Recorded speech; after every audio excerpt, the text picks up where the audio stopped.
Hey, so I'm a game developer with a commercial game, and I've been aggressively prototyping my next game. And I think I realized how to make a killer mechanic. It's actually very simple, and it's applicable to any stage of development that you're currently in. Now, this is backed up with a lot of research and design philosophies by experts themselves. So we're going to go ahead and break it down. But first, let's observe this little video here, right? Or this clip. You can see on the left, we have a very basic movement system, which we just basically move up and down, left and right. And on the right, you can see that suddenly movement becomes way more critical. And I'm going to ask you a question very quickly. What do you think makes this compelling? What is the response to why this is actually a little bit like, hey, this is a little bit more interesting than usual? And the answer is very simple. It's risk. And we're going to talk a lot about risk in this video, so with a lot of examples and such. But the thing about risk is that it's something that doesn't have to be done. But if you do engage in the risk, you have the possibility of engaging in a reward. And so in a classic push and pull philosophy that Masahiro Sakurai talks about, it's very simple to say, hey, every game mechanic should have a risk and a reward associated to it. And while this is intuitive and makes a lot of sense on paper, what actually makes any mechanic killer, or what makes any mechanic just 10 times better, is when you exaggerate the risk way more than you think. Now, this doesn't necessarily mean that you need to make a heavier risk. On the other hand, you do have to apply two other layers to the risk. So, compiling all the data and research that I've been doing recently, I made this chart, and I'm going to go ahead and break it down and show off some examples going back and forth. So we'll go ahead and get back to this, but we're going to slowly discover that when we're talking about risk and reward, there's more to it than it seems. So first of all, what type of mechanic are we going to make, right? If we're going to go ahead and make a game and determine the genre and what idea we want to make, it comes down to making a list of possible game mechanics that we want to engage in and such. And so the first step is, hey, let's just describe the mechanic that we want. Followed by that, you should really ask yourself the purpose behind the mechanic. Is this going to actually be the main core mechanic that helps the game and everything, or is this more like a supportive feature or idea? And remember, as a developer, the more mechanics you have, the more scope you will have.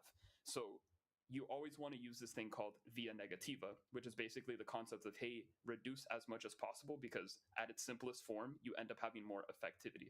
So that being said, you can have a bunch of mechanics in your game, but it's very recommended to kind of just minimize it as much as possible. One other thing that I think is extremely important is the appeal. And this doesn't necessarily mean if the mechanic's going to be popular or something that resonates with a lot of people. This is more about the synthesis of if your mechanic is aligned with your game. So for example, if you're making a shooter, you probably want to have a lot of shooting mechanics. If you're going to make a card game, you probably also want to have a lot of card game mechanics. Now, you are allowed to mix and match these genres and concepts together, and there's nothing really wrong with that. What we do advise is, hey, if you are able to align the mechanic with the genre that your players are expecting to play, you're going to create more flow. And flow is just another fancy word of saying, hey, I'm going to have a kind of like a stable enjoyment and just really understand that, like I'm going to have my ups, my downs, but I'm going to expect these type of things. So again, in a design phase, there's really no wrong answer to what type of mechanic you're going to be applying and what type of purpose. But we do have to get to the conversation of, the whole like risk and reward stuff that we'll get to. So for the rest of the video, I'm going to go ahead and use these three games as an example of like how we can continue building this chart, right? So for example, purpose is, hey, what are we making? The first game is the bullet hell. The second game is Halo's flight mechanic. And the third game is going to be talking about Smash Bros. Up a B. So what is the purpose of the bullet hell game? Well, we're going to have these like powerful attacks using weapons. What is the purpose of having a vehicle in Halo? We get to fly. And what is the purpose of the up B in Smash Bros? It's to recover to the stage. Okay, so does that appeal with the actual genre that each game is exploring themselves on? And the answer is typically going to be yes. With bullet hells, we're going to have weapons. With flying, it's a multiplayer shooter, so it kind of makes sense that you have these vehicle options, and the vehicle itself is technically a weapon as well. And with Smash Bros, what's really interesting about this is that Smash Bros is actually a platformer and a fighter, also known as a platformer fighter game. What's interesting is that recovery is a motion option. So technically it falls more into the platforming side of things. That being said, you can see that the synthesis of recovering to the stage relies more on the platformer. Now, that doesn't mean that it has to strictly be a platforming type of mechanic. It can be something else, and that's totally fine. But you can see that it just adds to the flow of things. So now we're going to talk about the most important part of this entire design concept, which is the challenge category. This is where you enable your risks, and this is where you enable the difficulties of expressing the mechanic. What we're basically aiming to do here is, hey, I want to design the mechanic so that the player is actually compelled to not use the mechanic. And that sounds controversial. That sounds weird. And, why would I make something that I don't want the player to actually deal with, right? And we'll get into that psychological reason in a second. But the first thing is, for every mechanic you build, you have to have a counter-forcing mechanic, as well as in like a counter-forcing obstacle. So if you jump, what's the counter force of a jump? A gravity, right? So it's something that's going to push you down. In other words, if we look at the examples again, right? Let's say in my bullet hell, I decide to take this like giant cannon, right? Well, now I'm carrying the weapon, and I think it would make sense if the counterforce is, hey, what if I'm slower? What if my mobility is, like decreased? What if I am just naturally a sluggish player? In Halo, if you're driving a vehicle, when you crash, you actually take massive damage. So you kind of have that intuition of, well, I'm flying, but I want to make sure I don't crash, which sounds obvious, but that's the counterbalance. Because if there was no counter force for flying, then flying would be free, and then like it wouldn't really be as compelling, which we'll get to in a second. And then with Smash Bros, when you recover, you actually get to disable your attacks, depending on the character in this case, right? But for the most part, you're not allowed to do any other attacks. Once you use up B, you're just kind of like vulnerable in that state, and that's basically your opposition. This is the first step of writing your push and pull, which again was established by Masahiro Sakurai himself, right? So we have our mechanic and we have our counter force. Well, what else do we need to add? This is where we add mechanical polarity. This is very simple to do. All it's saying is, hey, what is your mechanic's weakness or shortcoming? Take that and elevate it. Make it worse. Make it harder. Make it more difficult for the player to actually want to engage in the mechanic, which controversial. It's like, why would I want to do that? But we'll get to that in a second. Quick interruption. So I just really want to make sure that you guys understand that the reason why polarity is so important is because it actually means that you're not average. Average just basically means, hey, we're expecting this, and this is like whatever. Like, you don't stand out. But polarity is basically saying by making things worse, you make the opposite better. And this is the reason why we're doing mechanical polarity in the first place. Like, we're just adding more onto the risk to continue adding to the reward. Back to the video, right? So let's say with my giant cannon that I'm walking around with pretty slowly and everything, let's say I want to actually use the cannon. Well, I'm going to have to charge the attack to actually use it. So now I'm spending time to actually get ready to use the weapon. Okay, I'm not really compelled to use the mechanic because that's like a lot of like I'm slow and now I got to charge. Okay, maybe I don't want to do this, right?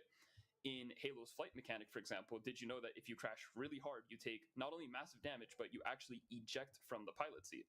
You basically lose the ability to, use the vehicle. And if you have any shields or any sorts of health, you automatically drop to like 1 HP, or you're about to like, the zone or range where you get killed very easily. And finally, in Smash Bros, when you do recover, you're vulnerable. Your ability to use up B again, or the damage output, is reduced, as in it gets stalled, and you can't air dodge. What do you call it? You can't air dodge. You can't shield in the air, and more importantly, depending on the character as well, you lose air drift, meaning the movement that you have in the horizontal plane as you're jumping just kind of becomes more rigid after you use up B. Well, that kind of just means that this mechanic's kind of like not horrendous, but it's difficult, right? It's just more. I'm getting more reasons not to use it. And then we finally finish this challenge category with the final part, which is the actual risk. And so risk is going to be the possible punishment that the player receives for performing incorrectly, or not using the mechanic correctly. So in our feature, we already talked about opposition. We talked about how do we make that opposition or that shortcoming way more elevated. And now we have to talk about possible punishments, meaning after the player engages with this entire feature, what could possibly go wrong after doing that? And so going back to the cannon example, I'm slow, I'm vulnerable because now I have to charge the attack. But let's say I shoot and I miss. All of that for nothing, right? I probably spent 5 seconds being very vulnerable and just kind of like sluggish and everything just to miss. My punishment would be missing. In Halo, you could actually just straight up die. You can lose a bunch of health. But also, if you were playing, I believe, the Juggernaut or any other class that has like more defenses and such, it doesn't matter how many shields you have. You just automatically lose all your shields when you crash. Okay, that sucks. And in Smash Bros, if you can't recover and if you do it incorrectly, you lose the stock, which means you could also lose the game. Wow, why would I want to engage with these mechanics? And this is where the reward comes in. You see, the heavier the risk is, the more appealing the reward is going to be once you actually get to avoid the risk. In other words, the reward itself doesn't actually have to be an actual reward. You don't have to reward your player with anything. The reward could just be, hey, you didn't fail using the mechanic, therefore you should feel relief. However, it is important to reward the player. And so there's another reason for that. But first, we need to talk about why we need to reward the player in the first place. Because now, if they're able to gain something out of this entire exchange, they're more compelled to enter the interaction. That being said, let's go ahead and look at our, our opposition, our polarity, our risks, but let's look at the rewards. I talked about this heavy cannon that has like a bunch of bad things going for it, but if I actually land the attack, I'm probably doing a bunch of damage. I have like this giant bullet that's just like destroying the crowd. It has like a bunch of, damage output and everything. So my reward is doing a lot of damage. Okay, I'll take that. If I maintain safety in the vehicle and fly everywhere and dodge all the things and, not really worry about it, I'm basically rewarded with extreme mobility when I'm flying the Banshee in Halo. That's pretty cool. I also have, the ability to do spin rolls. I can start shooting enemies. I can access secret areas. So I think it's a great idea to pick up the vehicle if I know that that's going to be my reward. And lastly, with Smash Bros, well, if I don't use the mechanic, I'm going to go ahead and die, right? But if I return to the stage, that means I can continue battling and, keep playing the game. I think that's a nice reward. Okay, so like we talked about, it's not that you're making the risk heavier, it's that you're adding layers to the risk. And the two extra layers that we were talking about is literally going to be your opposition and polarity. And so what's interesting about this is that the heavier or the more intense your, weight of like challenges, the more interesting or the more dynamic your reward is going to be. And so again, you could have any type of reward, but it's the fact that the value of the reward isn't what you actually do. It's actually just you avoiding all of this like heavy negative consequences that you don't want to like deal with, right? So the thing about this interesting concept that Sakurai talks about is, hey, yeah, we can give you risk and reward. That's kind of fundamental, but what if there's an exploit? What if there's some special circumstance where maybe the player doesn't really want to engage in those risks anymore? Like they understand the reward, but once you attain something, you probably know how to get it, or you probably just don't want to keep attaining the same thing over and over again. In other words, the reward may become stale and may become boring. How do we fix that? And so this is where the progress comes in. This is known as progression. And what it basically means is, hey, every single time your player does something that gains a reward, you need to make sure that they're getting a return of investment. And I think the best example for this is going to be Pokemon, for example, right? So if the mechanic is battling, right, you battle and the risk is, hey, what if I like lose, or I lose my team, my Pokemon? Okay, the normal stuff, right? But when you win a battle, the reward is actually just progression, meaning, hey, I beat the trainer, I can fight the next trainer, and this and that. But the actual source of progression is going to be EXP, and in this case, currency, right? But the reason why EXP is so important is because you're basically training your Pokemon to get stronger as you fight. So, for example, I have a Dino, right, or Dano, and if I gain enough EXP to reach level 50, I get Zoelis. The change from Dino to Zoelis is I have more stats, I have access to new moves, I basically have the ability to do more damage, and I'm basically rewarded for playing with Dino for an extended period amount of time. And if I continue to do this until I reach level 64, I get Hydreigon. So the progression source of this is literally just EXP. The more EXP I get, the more I'm, progressing. And notice I didn't change anything. I'm still a Pokemon. I'm still battling. I'm still doing the normal things. All I'm doing is gaining more access to my tool. So now I go from this weak Dano into Hydreigon that gets a new ability. It gets arguably like one of the best stats in the game, like really good stuff, right? So the idea behind this is, okay, avoid the risk. You get the reward. Continuously do this loop over and over again and feed the player something that allows them to understand that what they're doing is progressing towards a goal. This could be EXP, leveling up. This could be unlockables. This could be a bunch of things. And so you do this, and now you have something that incentivizes the player to react and interact with your mechanic almost as often as possible. And now you have a very compelling mechanic. But there's one more layer that you can add to make this mechanic used even more, and it's called depth. And depth is actually extremely interesting and actually very easy to add, because all depth really is adding one or more extra possible outcome when using your feature. So for example, if I'm talking about the heavy cannon example, right? What if I told you, hey, when I'm holding the weapon, I'm actually going to gain a defensive buff that multiplies all my stats by 1.1. Meaning, okay, I have the weapon because logically I'm holding it, I'm slow or whatever, but now if I take damage, I'm just going to take slightly less damage than usual when I'm holding the weapon. Interesting, because this means now I have an extra way to use, the carry mechanic where I'm just carrying the weapon and such. Well, when you think about it that way, well, I know the risks, I know the reward, but I can also use this for a different direction. And the thing about depth is that you don't change anything about the mechanic. We're still talking about the same, holding your weapon and everything. All you're doing is saying, hey, I now have this little bonus that I can do, or I have this extra output that I can have. This little layer causes depth. With Halo, when you're flying and everything, again, you have access to a spin roll. But did you know that the spin roll is actually a static momentum movement? Meaning, if you're about to crash and if you use the spin roll into the wall, you actually don't take that much damage. In fact, you kind of avoid the entire risk as a whole. And so now wait a minute, I can now fly, find these areas, attack my enemies, do spin rolls, dodge, do all these cool things. But now I also have the ability to use the same mechanic of flying to my advantage to minimize risks. And now I have like another layer of gameplay by using the exact same mechanic, which is the vehicle of flying. Okay, interesting. And in Smash Bros, we're talking about recovery. We're talking about how it is a motion, like it's related to platforming and everything. But the recovery is literally an attack. It's a tool. You can still literally directly damage your opponent in front of you as you use up B and deal damage to them. Now there are consequences to using up B in the middle of the stage. Maybe it's a little bit more risky, this and that, but that doesn't take away from the fact that you're still doing the same thing, an upwards motion that does damage. We didn't change anything. We just gave you the extra option to operate with it. So when you have that in mind, you basically have this, like, again, this graph that I compiled that I called, hey, this is how you make the mechanics and such, right? I think the real key to all of this really comes down to the challenge category, which again talks about all the risks that you have to really avoid. The compelling category is, again, what allows the player to keep going back and forth.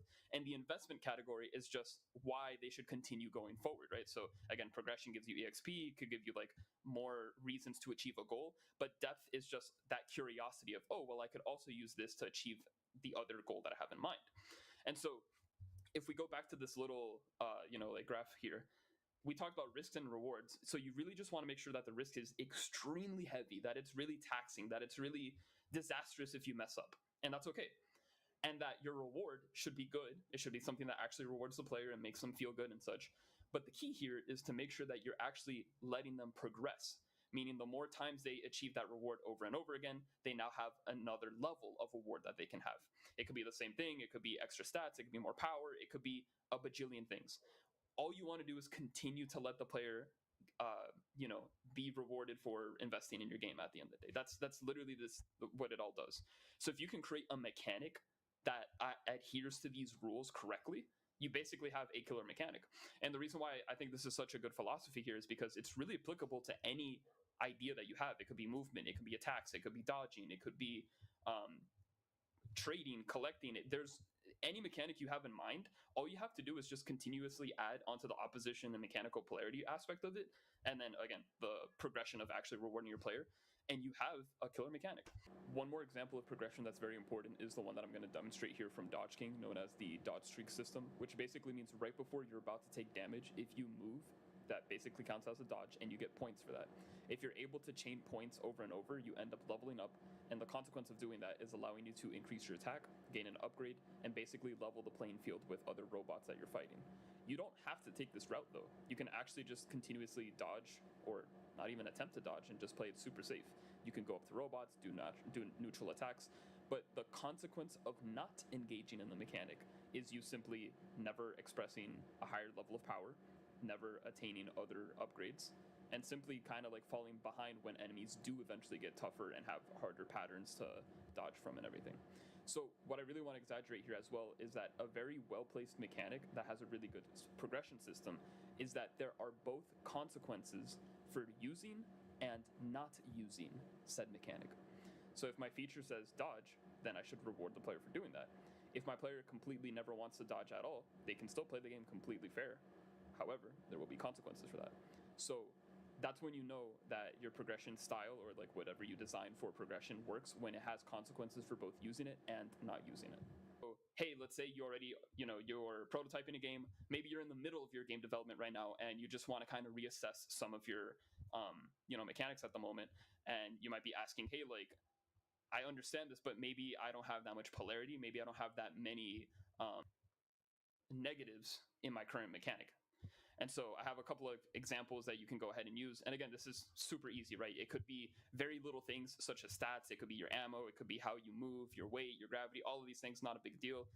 It could be very intricate. It could introduce, doing self-damage, having status effects, maybe being more vulnerable, lingering into other combos and such. So like there's a bunch of things that you can do, right?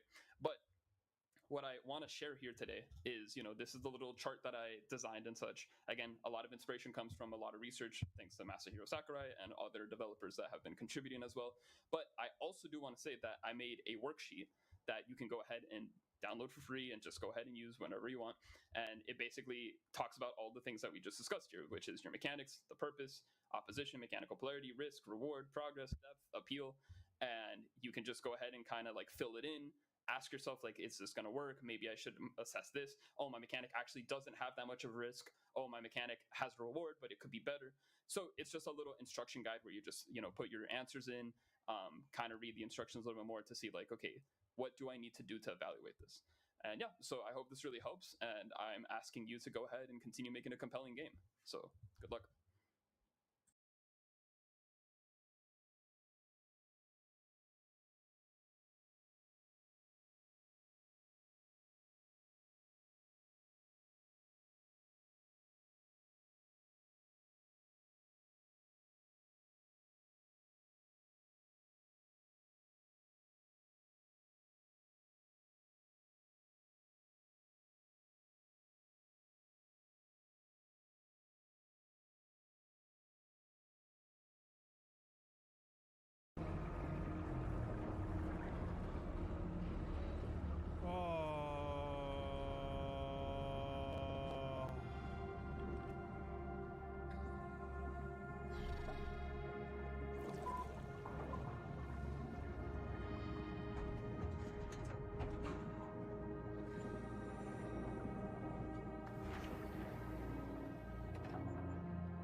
Lag.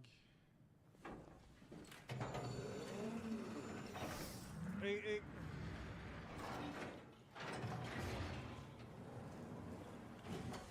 Never been happier to be inside. The thing is, find the arc. God, my head's pounding. I remembered the big octopus. That's like the one thing I remembered about this game.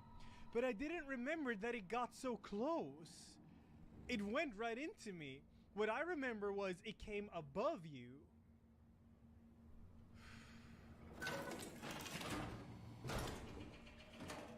So that shit freaked me out more than I was prepared for. Welcome to Tau.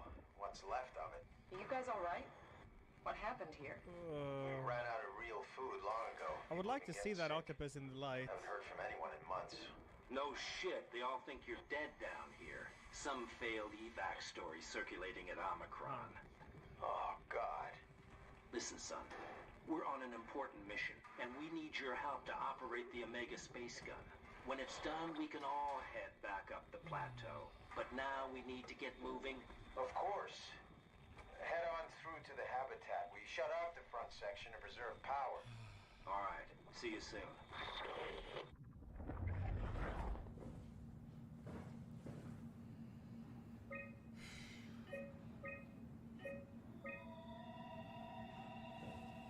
You can use the editor to see all monsters in the light? Oh, I want to do that.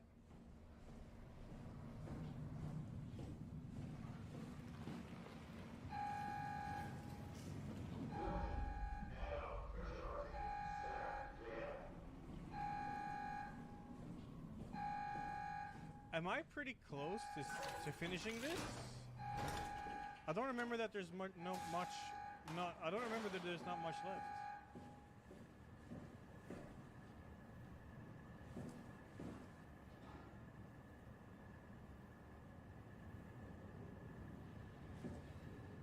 Oh, dude, my head's spinning after that part. Okay, alright. Well, I might as well finish it in that case.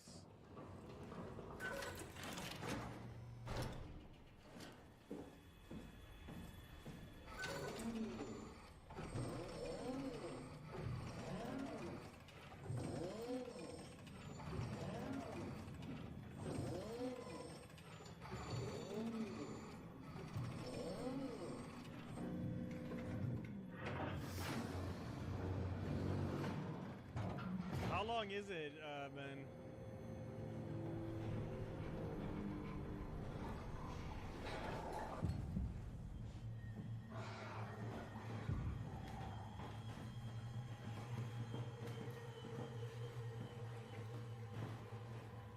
Oh, it's an hour?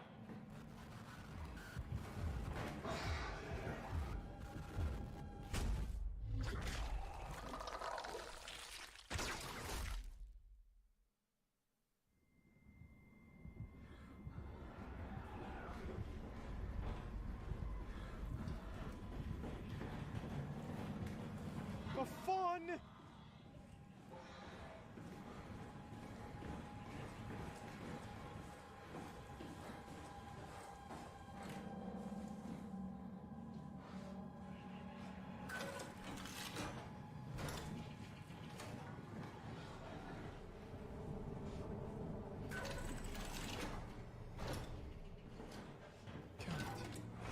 Let me heal. Okay.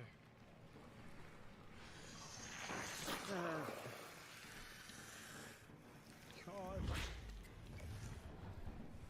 The black stuff over everything, this is the WoW. It's designed to keep humanity alive, but it kind of failed, so it's doing it in its own weird way.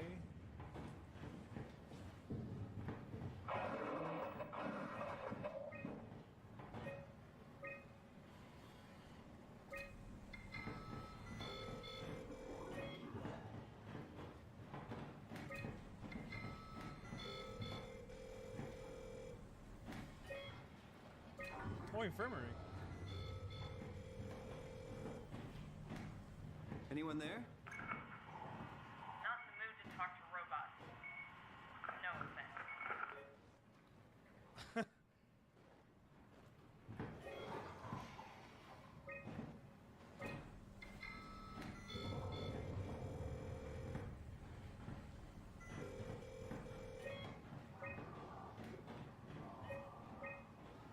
Okay, here we have a map, though.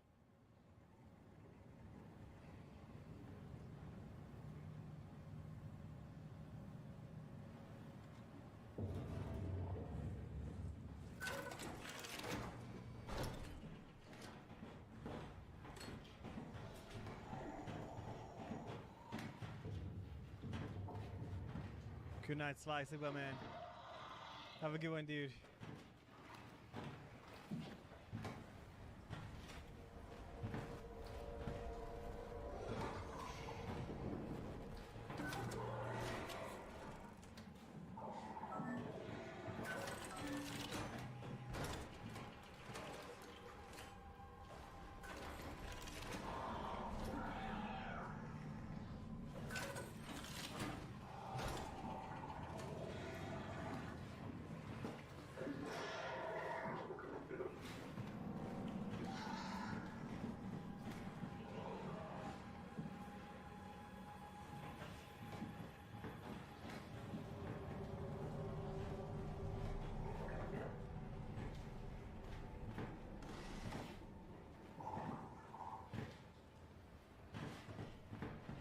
God evening, Don Junge.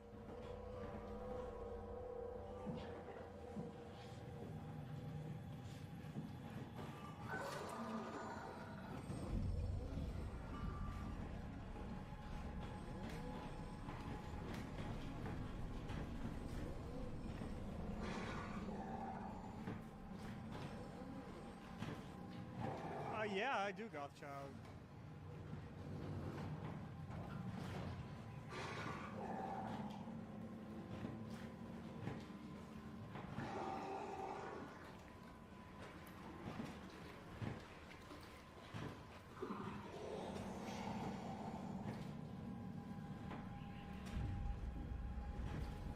Wait, what's that bit? Really? I didn't know that. I know it's a Swedish guy who's done the animations for these things, though. He has it on his YouTube channel.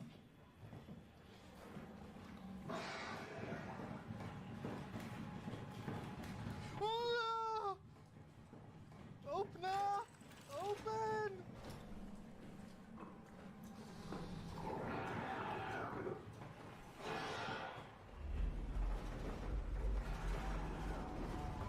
Oh, the octopi! We saw the octopus.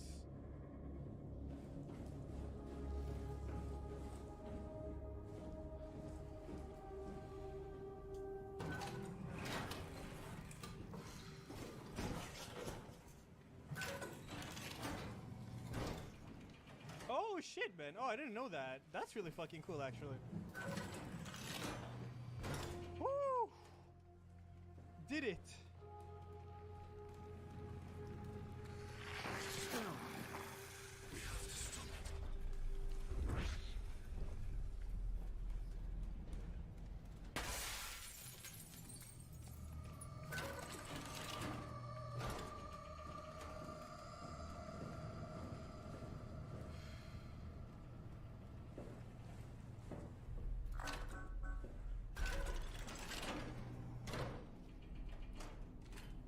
Dang, Fuse, you're here for the ending, though.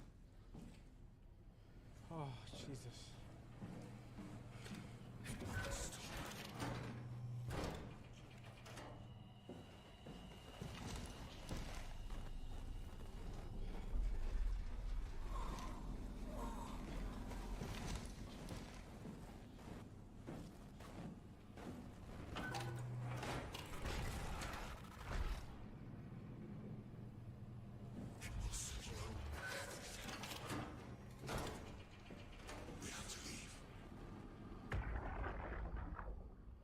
Do anything for him? I have that idea. We're out of sedatives. If we had a gun, this would be the time to pull it out. Did not expect it to end like this. Should have jumped the climber back to Omicron. Without the Ark? Forget about the Ark. No, you don't get to say that. It's the only thing left of value. You know that. Yeah. Promise you won't leave it behind. Well, I'll be dead one day. Then what? Well, better keep it safe until then. Don't want the wow to take it, swallow it whole. I'm sorry, Catherine. It's okay, Ian. Just let it out. Let it all out.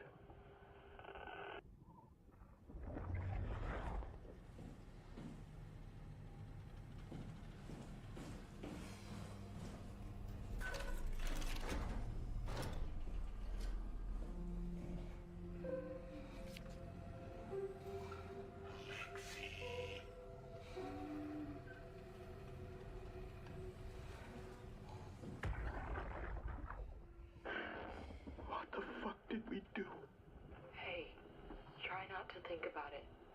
My whole life, I've been a good man. We messed up, Sarah. There. I should have launched. Taken the chance. There's time. If Ashkin says we could try again, when things calm down. You gotta do it, you know? You got to.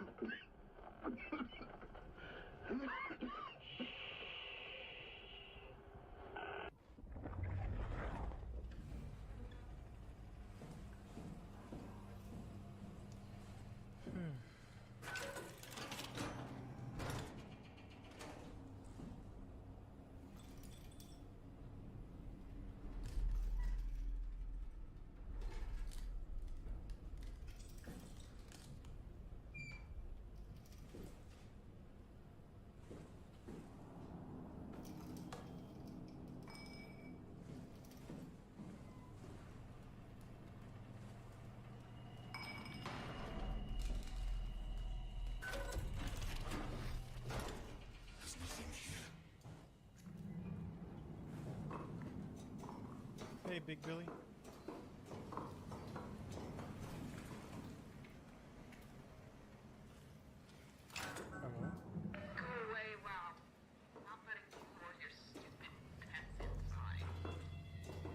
go to the diving room then. Think it's over here? Yes. Did I ever? Don't tell me what to do. I'm looking for stuff.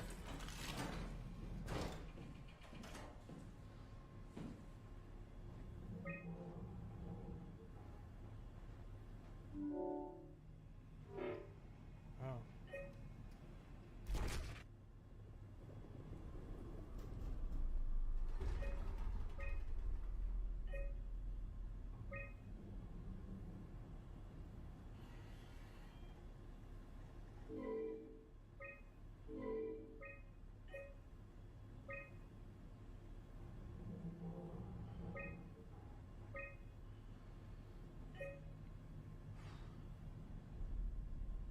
Seen a I don't know which room I unlocked, if it was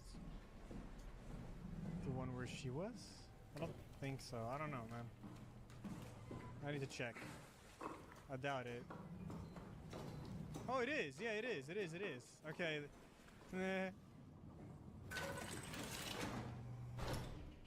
Oh. You're different. Are you human? Sarah Lindwall, payload technician at your service. A rare sight, am I right? I'd say so. You're the first normal living human I've seen. There's not many left down here. Most of them are up on the plateau. You mean at Omicron? Yeah. There's no one alive at Omicron. You've been there? I've been all over. The power plant at Upsilon, the ruins of Lambda, the abandoned Delta, Theta. You've been to Theta? There's not a lot left of Pathos 2. And, I'm the only living person you've met? You mean I'm the last living human on the planet? I'm sorry. Who are you again? Simon Jarrett. Stationed out? Nowhere. I used to work in a bookshop in Toronto. Long story. Then what the hell are you doing here? I'm trying to find the Ark. Why would you? How do you know about that? I've heard it's the last hope for mankind. Damn right it is. Now what do you want with it? Take it to the Gun at Phi. Launch it into space. That was the plan, all right. Hey, Nico. I've been guarding it ever since we brought it back to Tau. Just couldn't bring myself to let go. Tell you the truth, I don't have the strength to argue. And I certainly don't have the time to wait for the next sentient thing shuffling through here. Go ahead. Take it. Thank you. Can I get you anything? Do anything for you?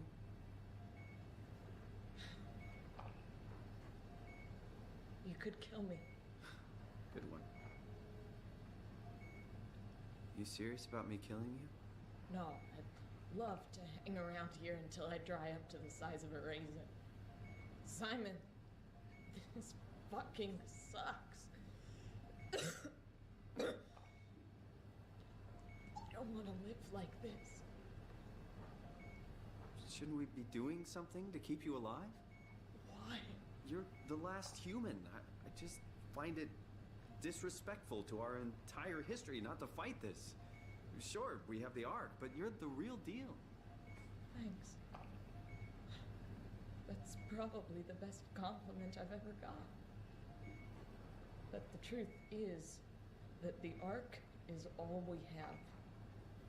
We'll have to accept second best, you know? None of this feels right.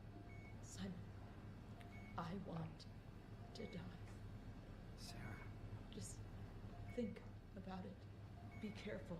Good luck, Simon. Don't let me down.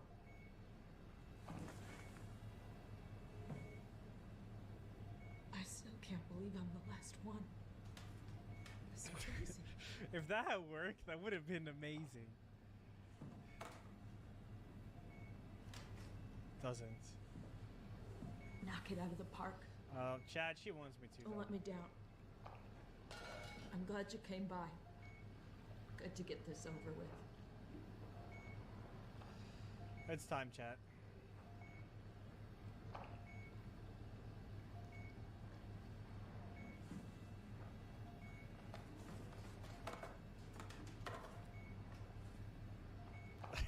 Wait. If I knew you'd come, I would have cleaned this place up a little bit.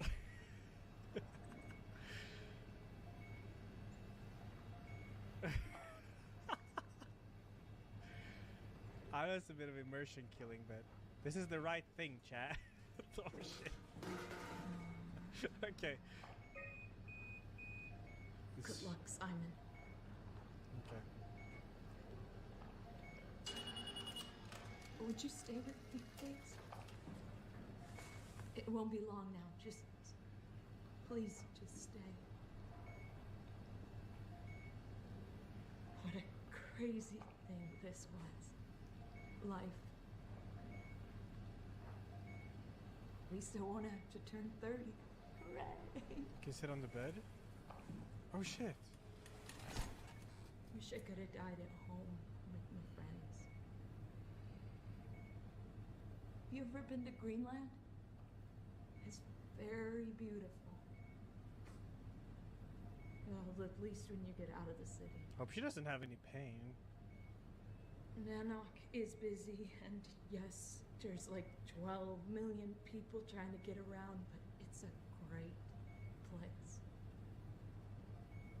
Or rather, it was a great place before the comet ended it all.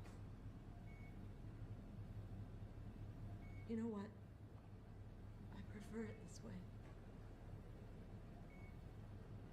I liked pathos. Liked my colleagues. Ian, Nick, Jasper, even Catherine. People thought she was weird because she was quiet, but she was cool. Simon, you still there? I'm here, Sarah. Don't let him die, okay? Send them out there. To the stars.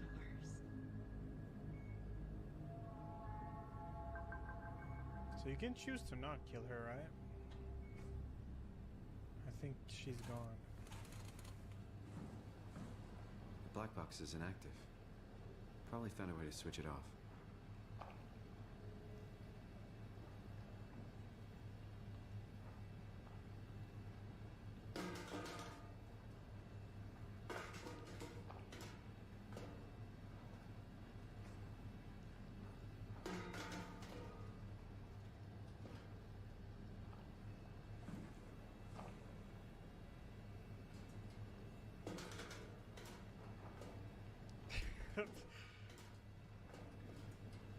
I don't think it works though.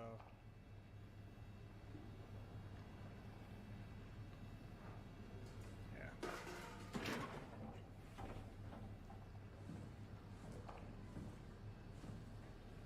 You couldn't turn it back on, could you? That would be horrible.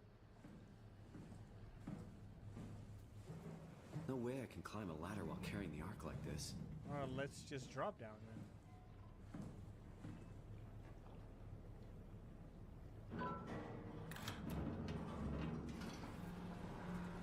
What did I just do? Oh, it's the lift. This is a lift.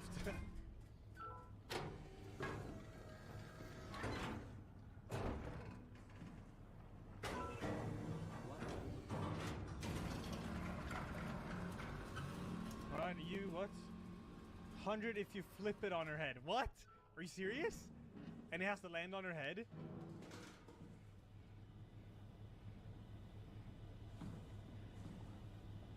This is doable! Don't worry, chat, I'm not gonna attempt it. Just one more attempt. 3 attempts. 3 attempts.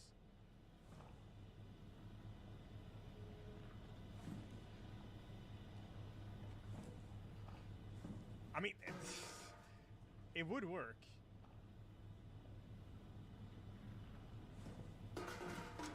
Fuck it. We have a game to finish. I would continue, but it's late, alright?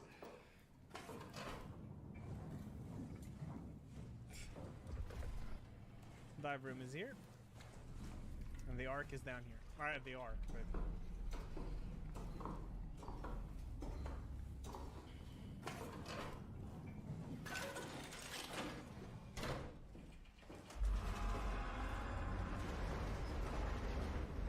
The octopus.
The Ark is a rocket that they're gonna launch into space, where they basically...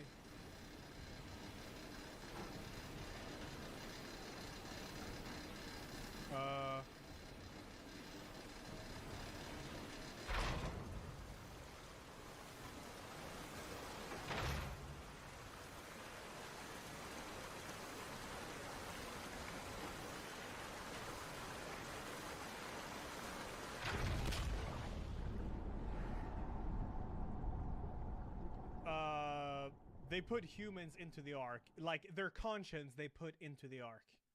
By scanning them in there.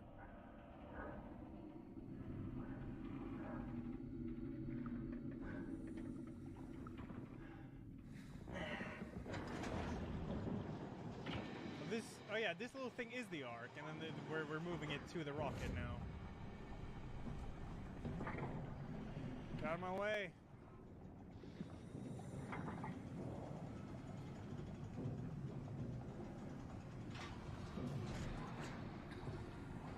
Nah, Shinji, not really. I'm just playing Monster Hunter when I have time now.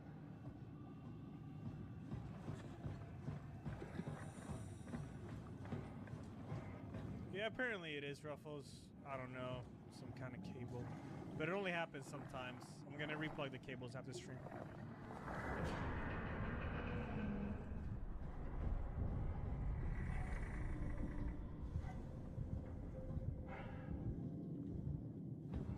I have to like remove this for some... It's so slow. Come on, Ark.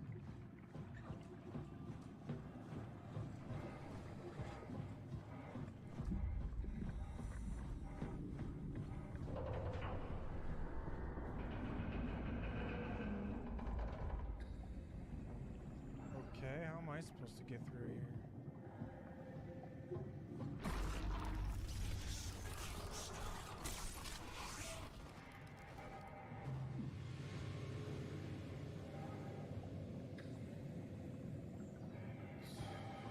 Oh, there's a light here. There must be a tunnel.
ZBrush. Oh, little shrimp. Eat him. Oh yeah, we're a robot. Can't eat.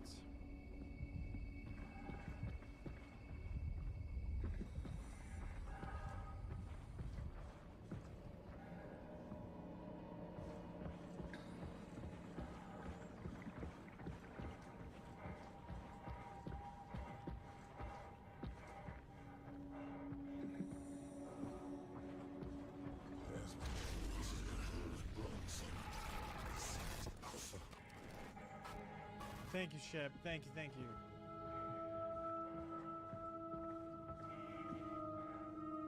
Side alpha. Chat, I don't believe you're stuck in the beginning. It's probably debate. I'm not gonna go back and check, alright?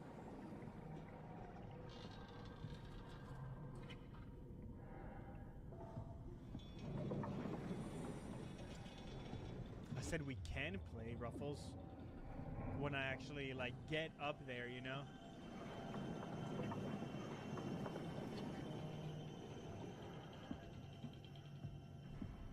You have a friend invite? What? I haven't even seen that.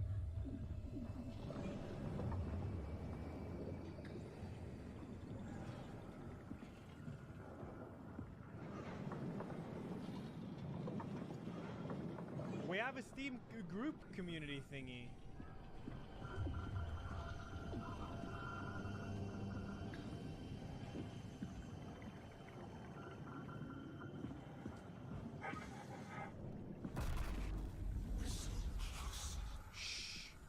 Tell me what you want. I need you to stop the WoW. What? How? The enslaved protein sloshing around your suit is the noose from which the WoW will hang itself. What are you talking about? As soon as I came to Omicron, I tried to tell them to make the toxin that would make their WoW wither, but they didn't understand. They put it inside a cabinet. It was so infuriating. They needed to take it to Alpha, the fountainhead of the misery we created. And the girl, she figured it out. She was going to take care of it, but the WoW shrieked. They all died. You took the gel from the cabinet and made yourself into a venomous snake. You're saying this toxin inside of me can kill the WoW altogether? You are the snake, Simon. Now strike at the heart.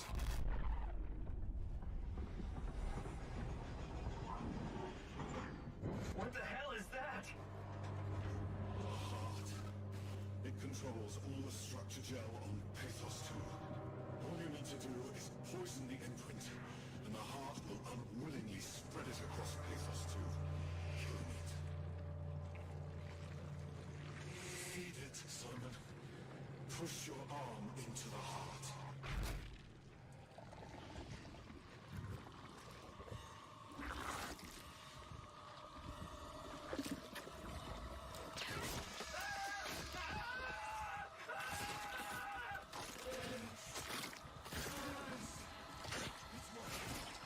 It's working!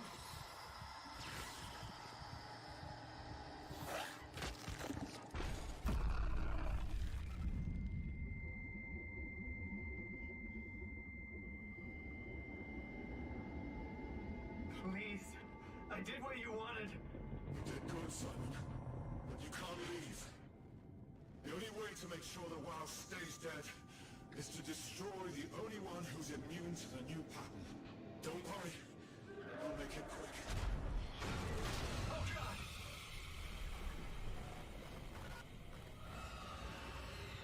Munkne S.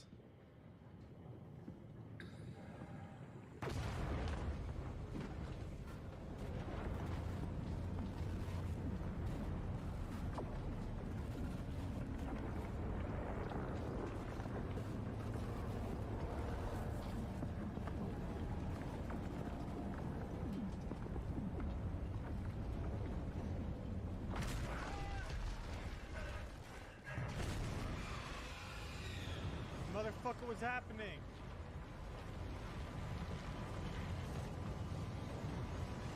Spring!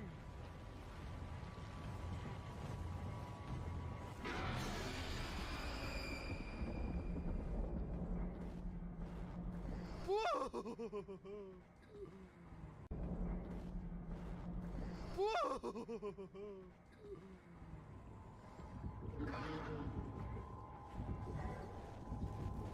I'm chilling here, dude. Fuck this.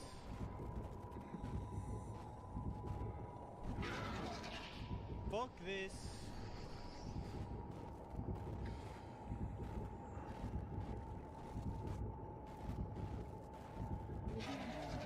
He's camping me, bro. I see him.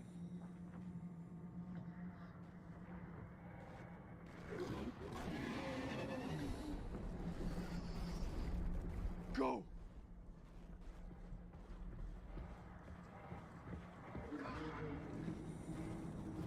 Monkness, monkness, monkness, monkness.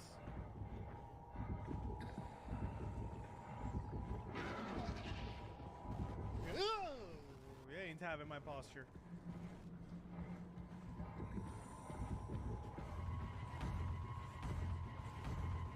My ass is so fucking firm right now. Ah! Fuck. Oh.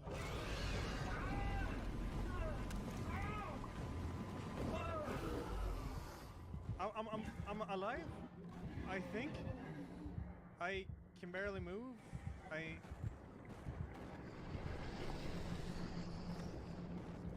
fucking heart.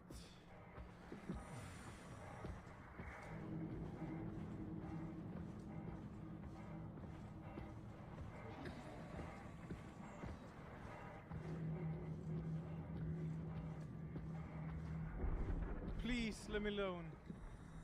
Leave me be.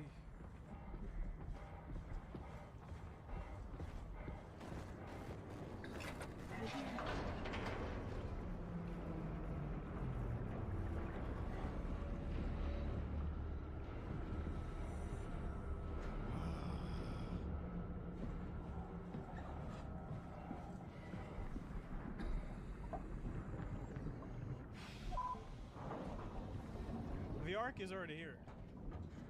Like it went on a like a little line and then to here.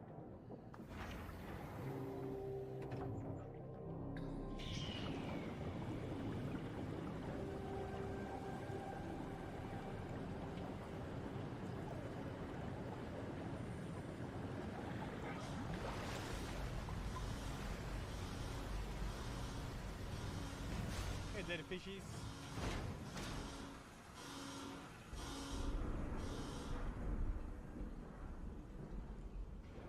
Log.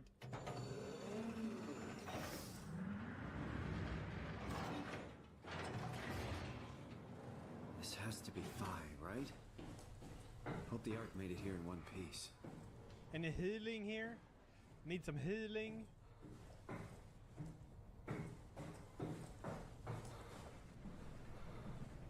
What if the Ark wouldn't have made it here? What would you have done then? Chris, what the hell happened to your arm? It's complicated. I just need to know one thing. I'll have both my arms in the Ark, right? Yes, of course. Are you okay, though? Can you do stuff? Yeah. Let's just get this over with. Did you find the Ark? Oh yeah, I killed it. I did, but I kind of lost it on my way here on an automated tram thing headed to Phi. So it should be around somewhere. That's great. Let's go get it.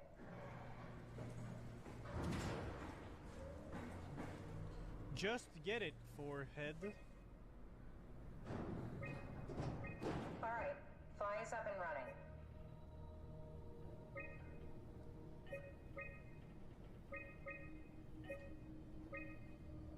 Oh, we're here? Cool. Maybe cargo? A satellite is loaded into a shell. Oh. The shell is accelerated by electromagnets. This is how they do it. How they're gonna shoot humanity into space, or humanity. Enough momentum to escape Earth's gravity is gained before regression. Oh yeah, Ben, yeah. Reaching space, the satellite will shed the shell and unfold. Onboard thrusters settle the satellite into an orbit.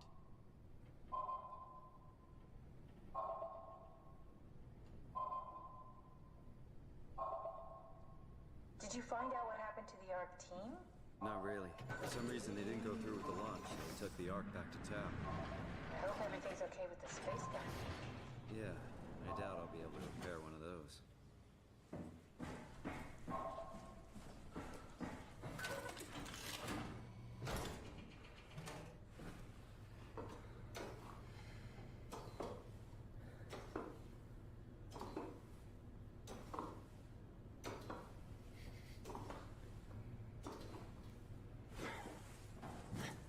This feels like the longest day of my life. Has it just been one day? I have no idea. Our time together is a confusing patchwork of moments to me. What time is it then? What day? It's May 11th, 2104, 3:30 a.m., but I don't remember when we started.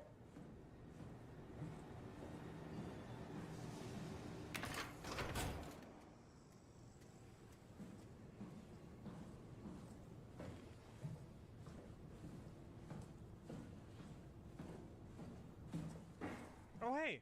You know, I woke up in my bed today. It just happens to have happened. Sounds like a riddle. It does. Hey. I woke up in my bed today, 100 years ago. Who am I? Who am I? Who are you, Simon?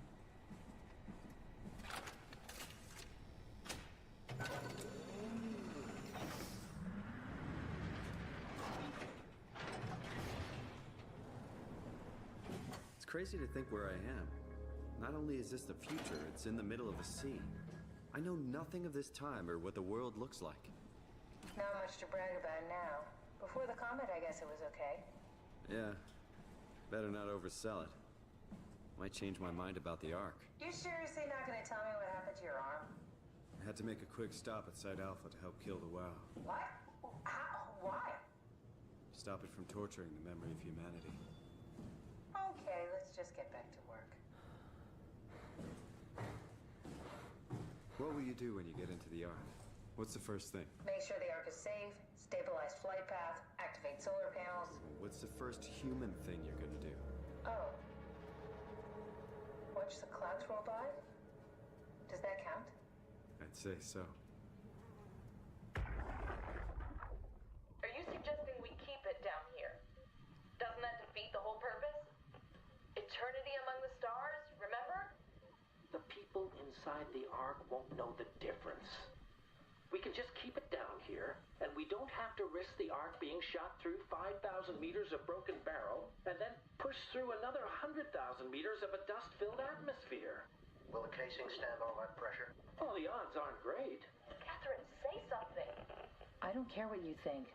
I'm launching it. No need to be like that. Let's just hang on to it for a while and think about it. We can launch it later. No, that wasn't the deal. We needed to save them.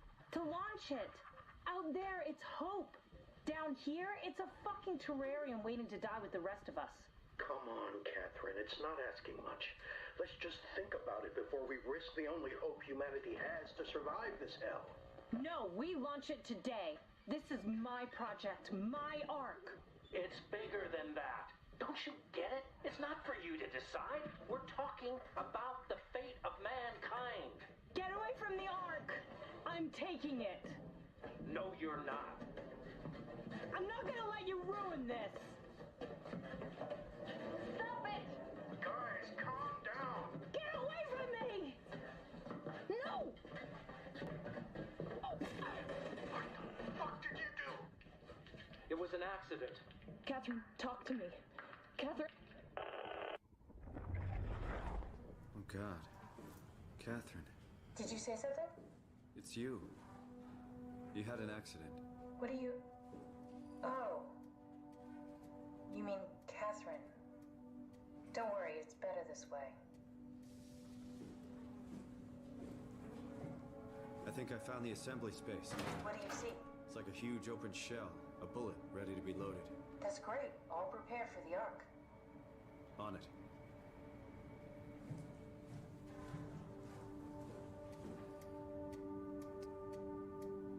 I need power. There's gotta be another one of those somewhere. How did she die? You got into a fight with your colleagues. They didn't want to risk launching the Ark. Thought it might not make it through the atmosphere. They killed me? I'm sure it was an accident.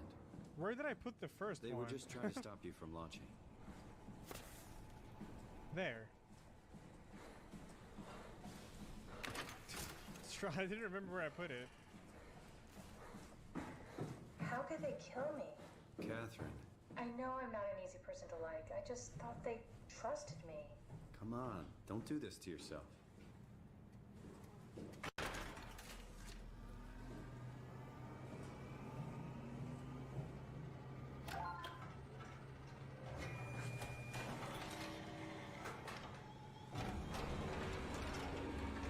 Did you have friends in Tehran, Simon? Is that it? I'm really not that familiar with guns of any size. Oh, What? Here we go. All systems say go. Lock and load. Come back up and we'll head on to the gun.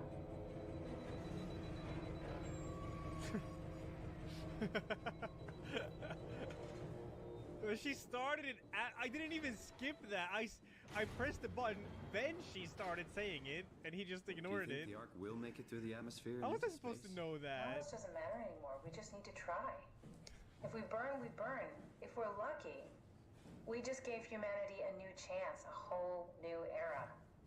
With the Ark on Earth, maybe we have a few decades of power to keep it running. In space, we have thousands of years. Still, one hell of a gamble, though. This was never about certainty. It's about hope.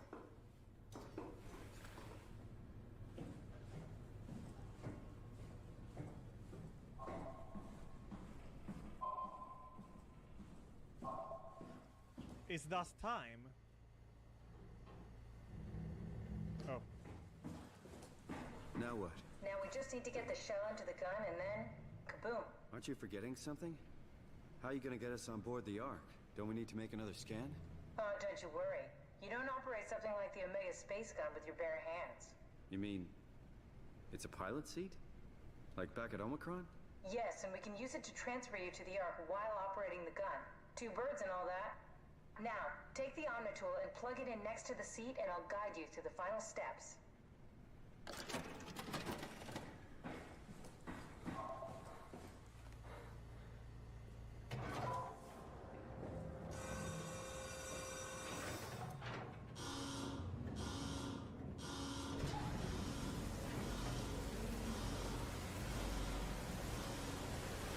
50% chance that his conscience gets transferred, huh?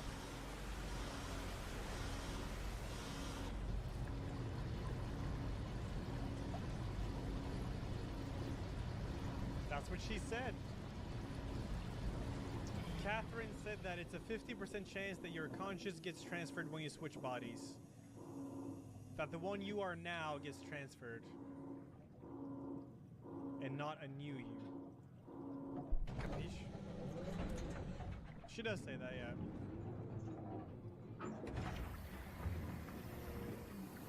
I'm pretty sure she does say that, right?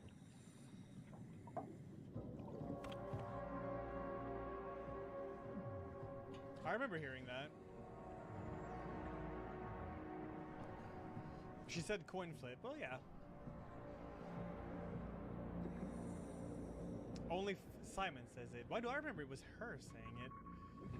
I don't know. Alright, there it is. Look at that. The Omega.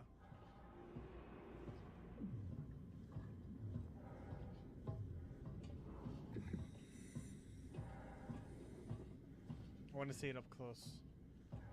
Man, it's so dark.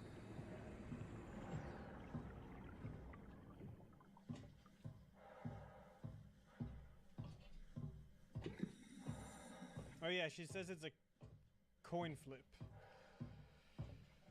She says it more like one Simon stays behind and one Simon gets copied. So it's a 50% chance that you become the copied Simon. Yeah, exactly. Well, that's what I'm trying to say. I'm just bad at explaining. Exactly. Oh. I'll never get used to that. Guess you won't have to. Not after this is Well, hold your thumbs, chat. Right. Have a Do seat. your blessings.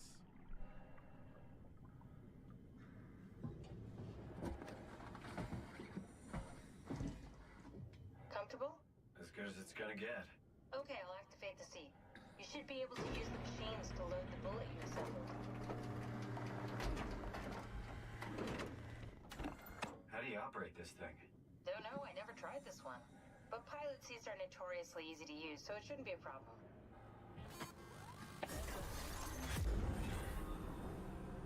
The surface is destroyed, Parable. That is why they're at the bottom of the sea.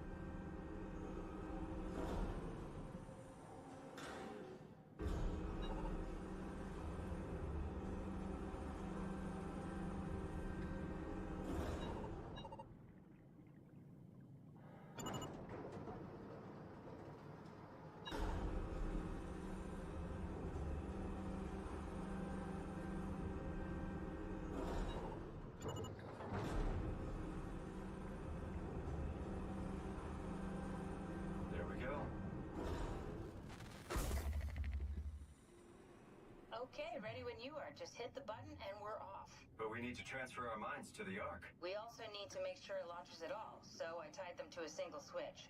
Just push the button and we're off.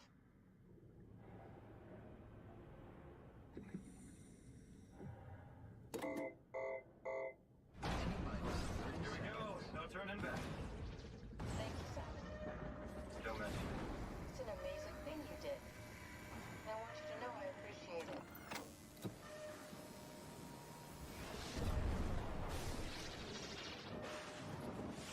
Time, 20 seconds. What's the matter with the upload? Just give it a second. Thought you guys would have better bandwidth in the future.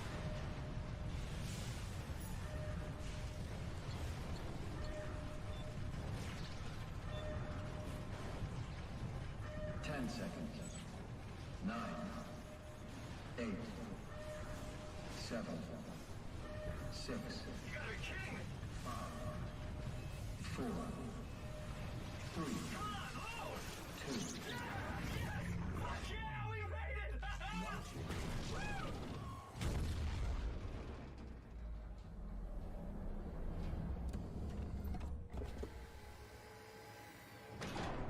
I'm still here. I'm still here. Catherine? Catherine? I'm here. What the hell happened? What went wrong? Nothing. They're out there, among the stars. We're here. No. We were getting on the Ark. I saw it. It finished loading just before it launched. Yeah, I saw. Then why are we still here? Simon, I can't keep telling My you chat how it just works. disconnected. You listen. You know why we're here. You were copied onto the Ark. You just didn't carry over. You lost the coin toss. We both did. Just like Simon at Omicron. Just like the man who died in Toronto 100 years ago. No. This is bullshit. We came all this way. We launched the Ark. I know it sucks, but our copies are up there. Catherine and Simon are both safe on the Ark. Be happy for them. Are you crazy? We're gonna die down here with those fuckers living at large on a spaceship. They're not us. They're not us. I'm sorry you feel that way, Simon. I'm proud of what we did. We made sure that something of the hundreds of thousands of years of human history survives, that something lives on. No. Fuck this. Fuck this. Fuck you. Fuck you, Catherine. You lied. And I believed in you. I trusted you. You said we're getting on the fucking Ark. We are on the Ark, you idiot. I didn't lie. I can't be responsible for your goddamn ignorance. You Fuck! Catherine? Please don't leave me alone. Catherine? Catherine?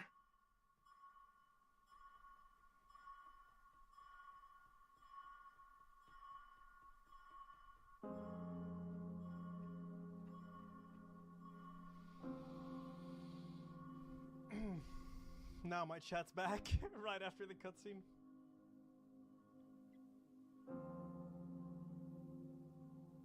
Yeah, so it's obviously never a coin toss. If you copy yourself, the copy's obviously gonna think like, oh wait, I made it. Cool, I'm here.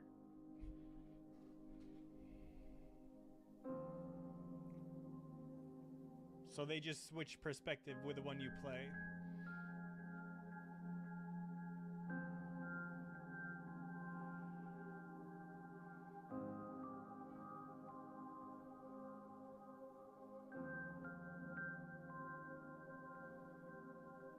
yeah, coin toss theory is just something she says to make him do this.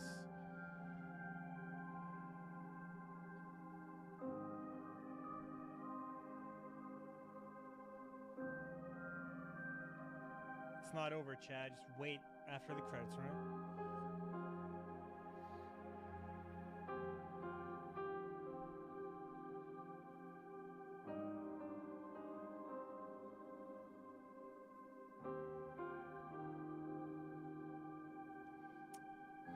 No, Simon didn't understand. Well, no, it's like this. Remember, the first Simon, like the Simon we played as, the one who switched suit.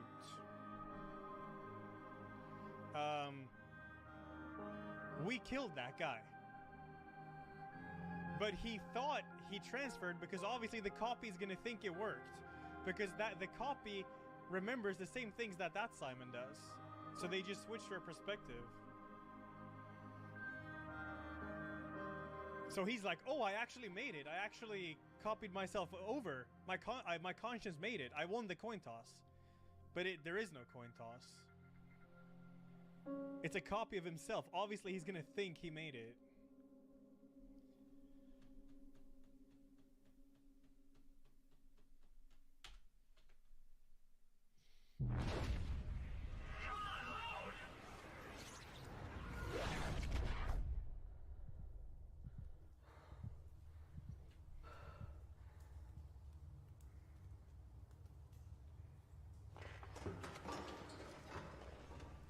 Whoa.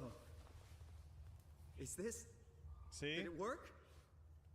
Now this guy's like, oh, I transferred my mind. It actually worked.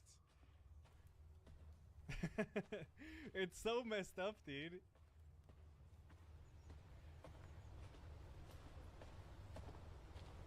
While the old Simon is stuck in the ocean floor.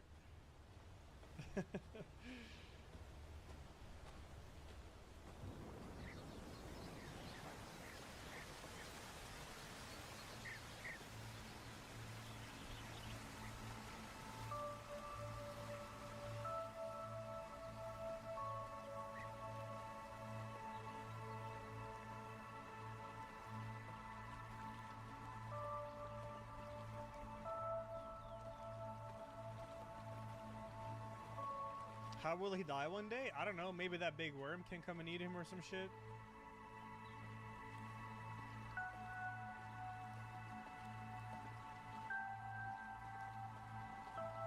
Why would you even start to lie about something like a coin toss? Because otherwise he wouldn't do the mission.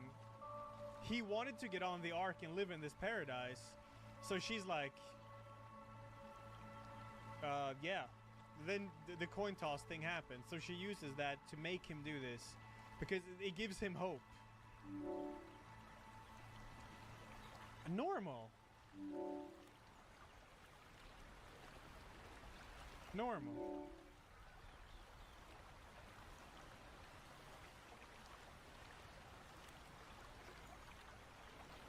Normal.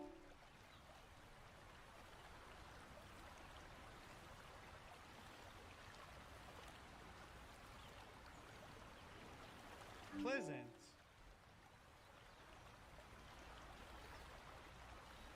Normal.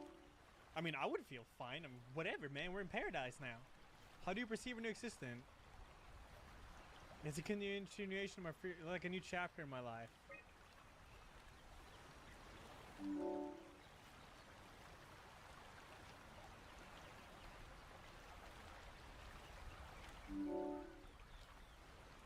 Would you rather be removed from the project and accept death? No.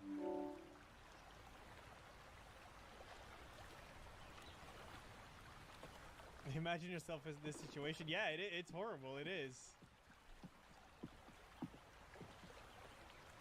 So the first Simon we killed, I unplugged him, obviously.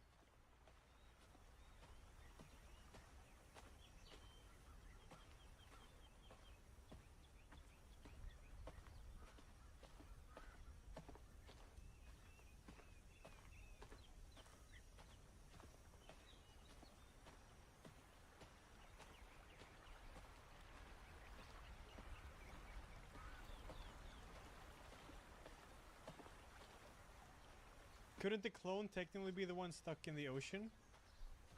Well, yeah, it is a clone stuck in the ocean too. Oh yeah, Ben, yeah.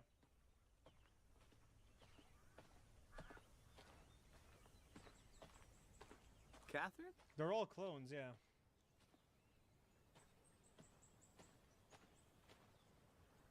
Catherine!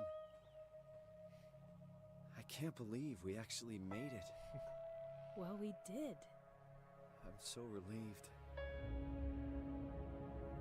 It's okay, Simon. Everything's all right now.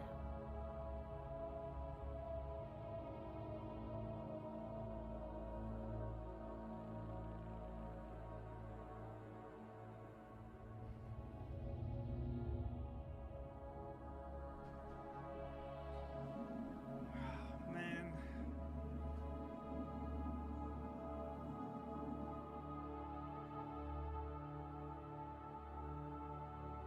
Yeah, you can see the meteor has like killed the surface.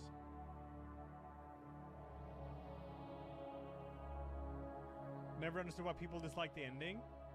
Yeah, I think the ending's good. It's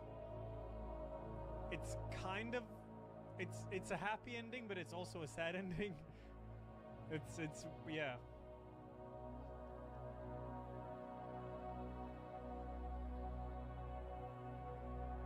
It's bittersweet, yeah.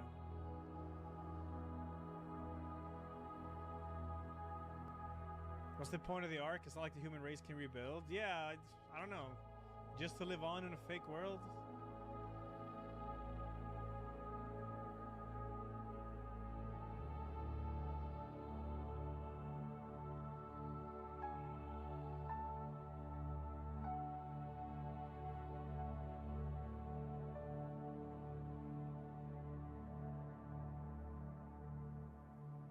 What if we are in an arc right now, chat? How would you know?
Ainsley Lawrence, Brian, good morning to you. We are once again this morning outside the Metropolitan Detention Center, which has been ground zero for a lot of the protests and riots. Yeah, I think the 14th, I mean, if anything, it's going to be great content. I'll tell you that. I want to give you a quick look at that. Because you can see, I think it will be a national crash out, but it's probably not going to go anywhere.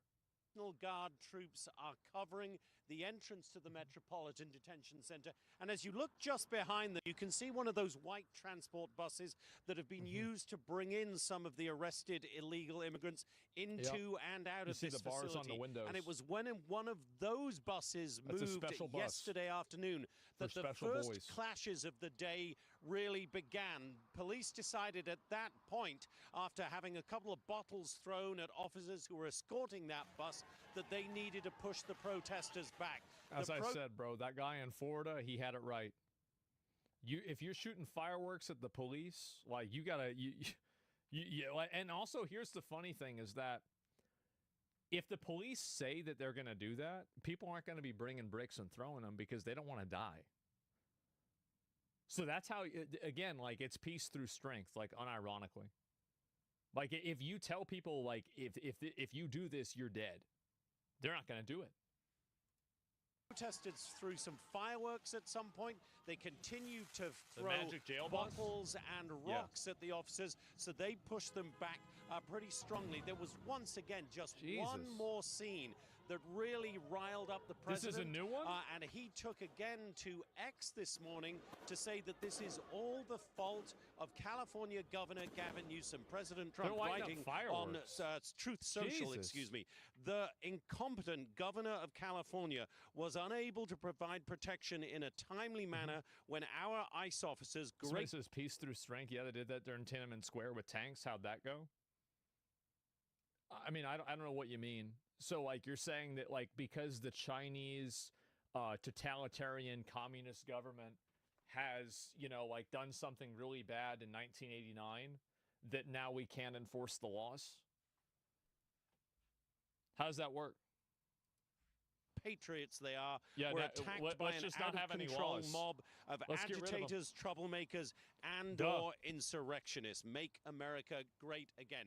Now, it's as a result of all of these riots that we've seen and the looting on top of that, that Mayor Karen Bass of L.A. introduced an 8 p.m. curfew last night. No surprise there at all. As that curfew began, hundreds of protesters once again tried to shut down the 101 freeway, which is the main artery running right through the heart of downtown Los Angeles.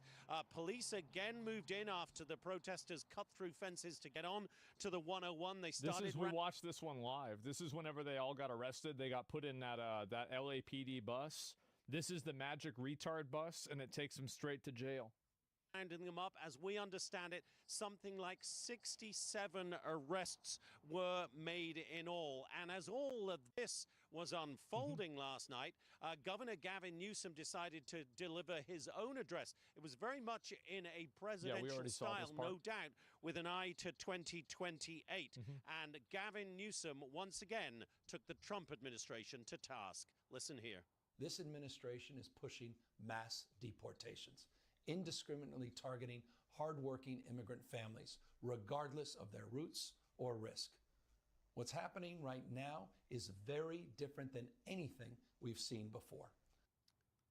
Well, yeah, that's what people voted for. And guys, we're just for. Less than 1 hour from this first curfew being lifted now, and we'll wait to see if the protesters come back onto the streets of LA today. It's not going to happen. Back to you guys. Jonathan, for the most part, when do you start seeing this stirring? I mean, here it is, what, 5 They keep avoiding the word illegal? When do you start seeing this stirring of the protesters? What time, roughly?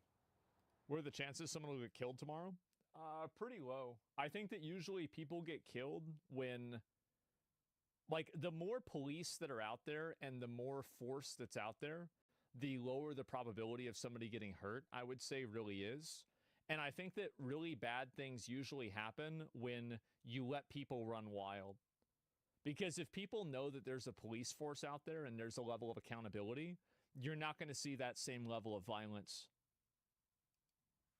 Usually, Brian, the protesters start gathering around 10, 11 in the morning, so we're about 5 hours from that point. So that's when we would expect to see them. We have not. We're checking all the social media channels, as always, to see where and how they are organizing. I have not seen any calls for them to get out on the streets as of yet today, but it's very early here in LA. Yeah, because they're Jonathan, afraid. I always wonder, how can someone spend day after day protesting? Don't they have jobs? Don't they have to go make money?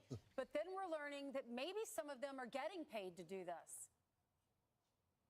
Yeah, there is certainly organization behind these protests. And you've heard the LAPD Chief Jim McDonnell say quite plainly the people causing the violence, causing the real problems here, have nothing to do with the cause of immigration. They are, in the words of the police chief, professional anarchists who the police here have seen during the George Floyd riots, during the anti-Wall Street riots. That's true, and it's also not true. Like, you have a lot of people that are part of the protests and they destroy stuff. For example, like all the graffiti. Like, graffiti's against the law. I mean, graffiti isn't a big deal, right? But, like, it's just an example of lawless behavior and, like, you know, breaking the law that is done explicitly by protesters because they're painting things that are politically motivated, right? So, like, you do have opportunists. Of course, you always have opportunists. But let's not pretend like everybody doing bad stuff are the people that aren't with us. There's plenty of people that are on that side that are doing it themselves. and so on and so on. These are the same characters, according to the police chief, who keep coming out and have nothing on their minds but violence and mayhem. What a surprise. Not even embedded in the cause. It's just doing chaos. Thank you. Right. So you got the homeless nonprofit. A homeless nonprofit is handing out PPE for people, as is the LA Poverty Department. Healthy Hearts, you would think, is there for people who need to eat. Instead, they're weighed into left-wing politics. They're looked at as a left-wing group supporting them. In Charlotte, the Coalition for Humane Immigration Rights not only got $1 million from Joe Biden's DHS, but also takes money from the Chinese. They're all over it, and Republicans are investigating So China's investing in us. China's investing money in organizations that are trying to promote mass migration into the U.S. Well, I think that's interesting. I wonder how much money. I wonder, like, is that actually true? 100 NGOs that might be promoting these illegal immigrants. Well, it's the ideology as well, Ainsley. You got people in the kafiyas, pro-Hamas rhetoric that is there. I don't know what that has to do with immigration, but they're promoting that as well. And then I even heard... This is what I said before about those transmog contests. There's people that come in there with like 3 different sets of armor on, man.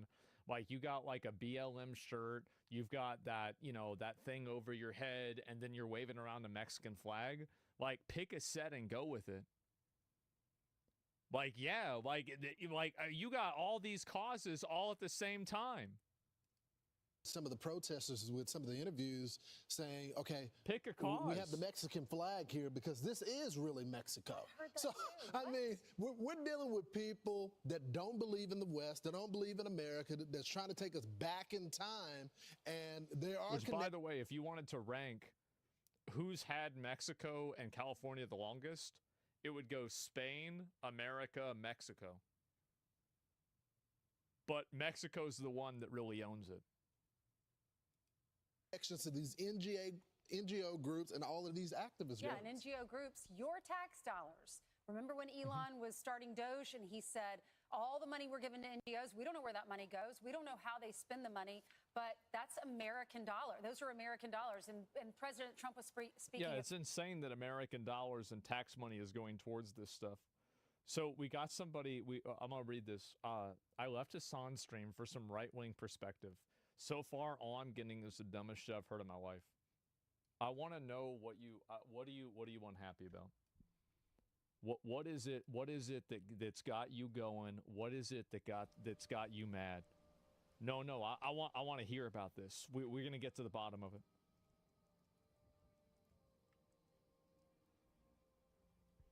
Well, let's see. No, it's all right. We're going to figure it out. We're going to get to the bottom of it.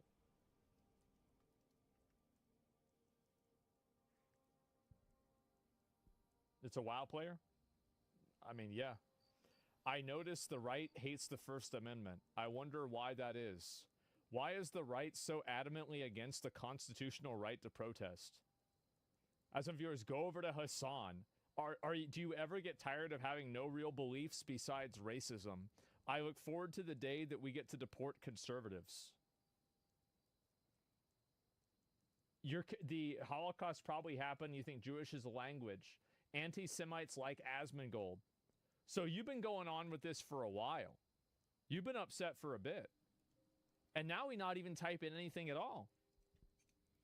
So it's crazy because like I asked this guy what the problem is, why he's not happy. And there's just nothing to it. It's always interesting to me whenever these people talk about this stuff. And it never goes anywhere. There's never any actual thinking at all with this. Someone's been stuck on a 99% thing for months? Yeah. What do you expect from a WoW Classic Raider? Well, this guy could actually... RMD that's an arena team. Rogue Mage Druid. So, like, the problem really is that he's playing retail. So, like, this guy's really down bad. He dipped? Yeah, he's gone.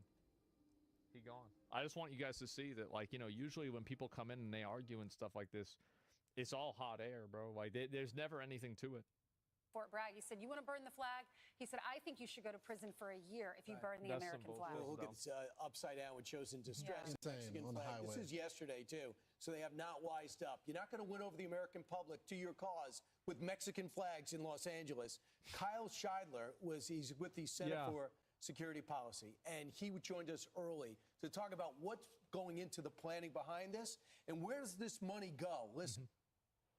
We have a lot of smaller groups who usually cover themselves as community organizations that do a lot of the crowdfunding to pay for this kind of equipment. You know, those masks that they were showing, they go for about $35 on Amazon. So they're not overly expensive, and they can raise several $1,000s. Yeah, but if you get 1,000 of those, that's a lot of money.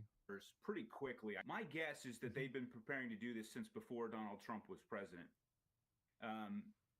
The strategy, the overall strategy, the political imagery, that stuff will be determined in advance. What the topic is that they want this to be done on, and we knew that they were going to do this on border security and immigration for some time.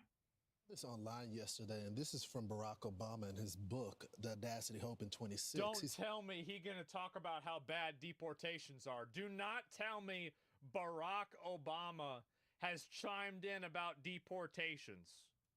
Said, if I'm honest with myself, I must admit that I'm not entirely immune to such nativist sentiments when I see Mexican flags waved at pro-immigration demonstrations. Sometimes I feel that was old Obama. Yeah, that was based Obama. Right, yeah. Oh, right. So he said the exact same thing. Listen to this again. Him saying the exact thing. If I'm honest with myself, I must admit that I'm not entirely immune to such nativist sentiments when I see Mexican flags waved at pro-immigration demonstrations. Sometimes I feel a flush of patriotic resentment when I'm forced to use a translator to communicate with the guy fixing my car. I feel a certain frustration. Now, that's Barack Obama back then. And then you look at the Democratic Party today. That's crazy. I mean, he would be considered MAGA with a quote like that from his book. His party They call him a racist for that. Totally lost He'd be a racist. Well, and did you see on social media, I think we have a picture of it, the tactical gear that they're giving out to people who are rioting, and it's advertised on social media. Yeah, and there it is. There it is. Look for signs and backpacks that say PPE kits. What is this? What is this? What are these, like, NPC vendors? Various snacks, sunscreen, eye drops, and candy.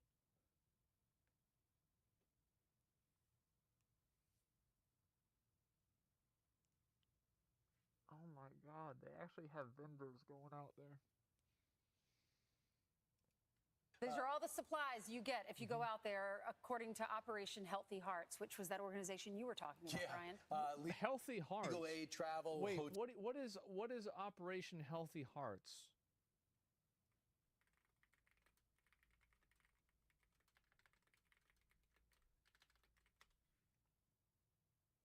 I'm assuming this is like for medical stuff, right? It's for, and community support to vulnerable populations. It's for food. Hotel stays, all that money and those equipment, money goes into these organizations and they're given out to the rioters. And guess who's firmly behind them? Gavin Newsom, who looks at Trump as the problem. Attorney General Pam Bondi is coming up in 10 minutes. Can't wait for that. Yeah. Fox News alert: California Governor Gavin Newsom is blaming President Trump for the riots in Los Angeles after a judge rejected Newsom's motion to block the Marines and National Guard from deploying. This brazen... I love my favorite part about this guy was when somebody posted a video of when there were riots and things were burning down in LA in 2020.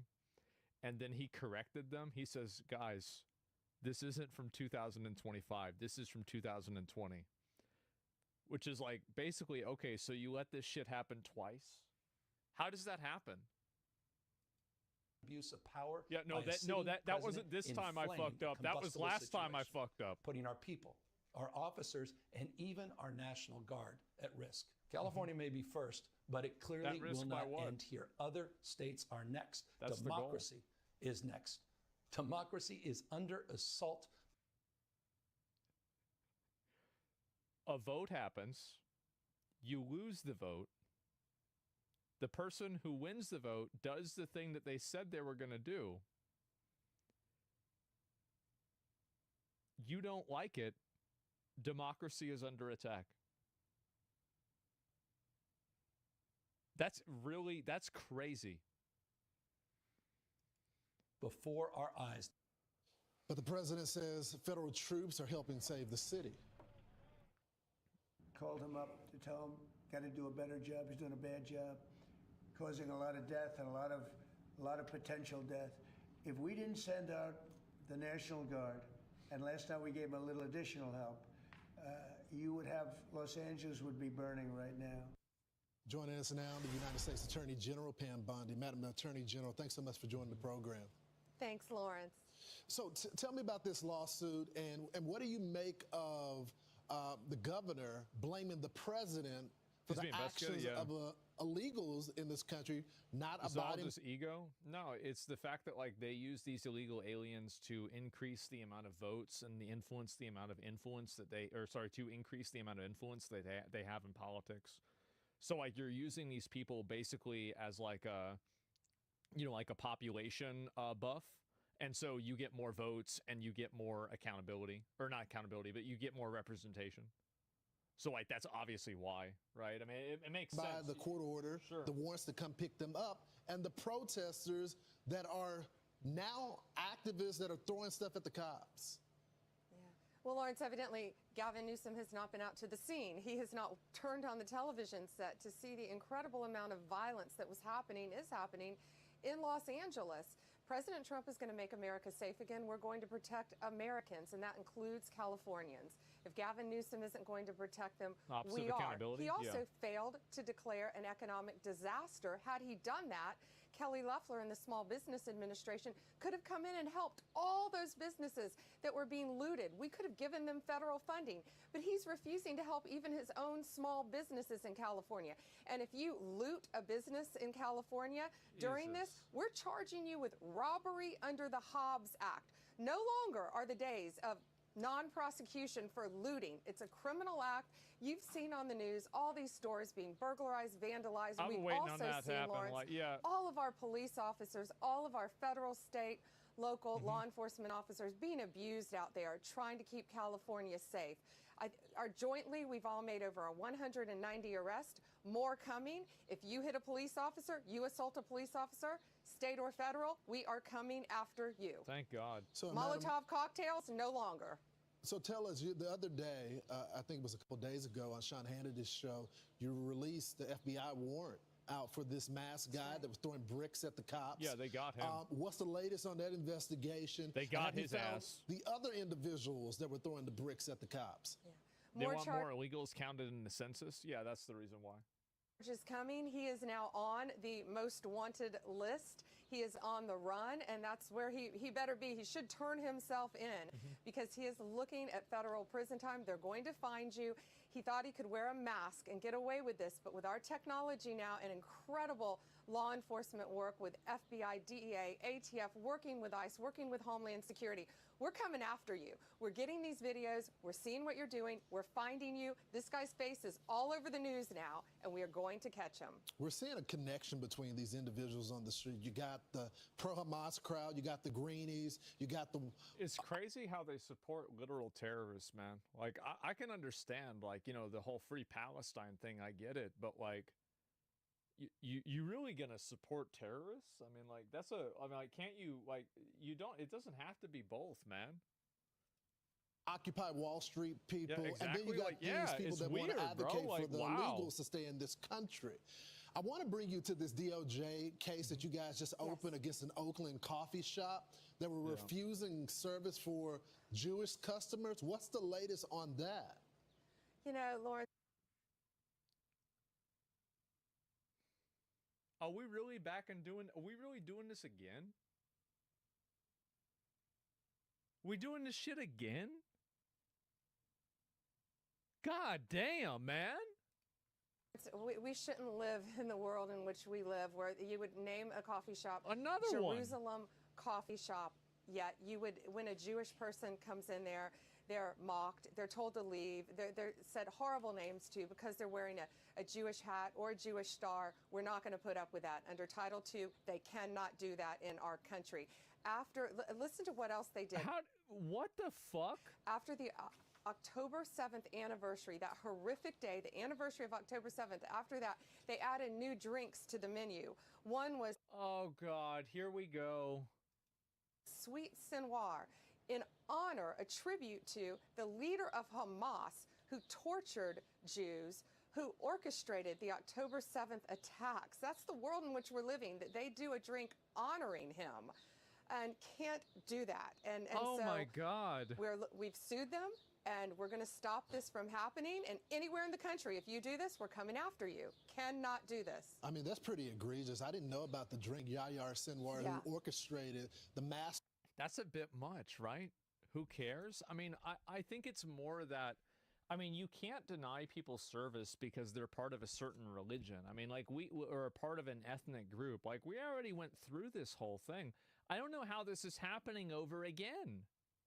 How is that possible? He met his peace when Israel took him out from the tragedy that he brought down on them. This is what their attorney is saying in response to this lawsuit. This is our view, is very much a political attack, and anti-Semitism, which is a very real problem in this country and in the world, is being distorted and weaponized. I mean, that reads like something straight out of Hamas's media organization that is trying to spin this. History repeats itself? Yeah, I guess so. Yeah, they are promoting the anti-Semitism, not only promoting it, encouraging it throughout our country. We will not stand for it. We will protect our Jewish citizens. We will fight for them. I was on the scene, Lawrence, of that horrific murder involving, of course, the young couple leaving the Jewish museum. Oh, yeah, I remember that. And after that, of course, look what happened in Boulder, Colorado. It's escalating.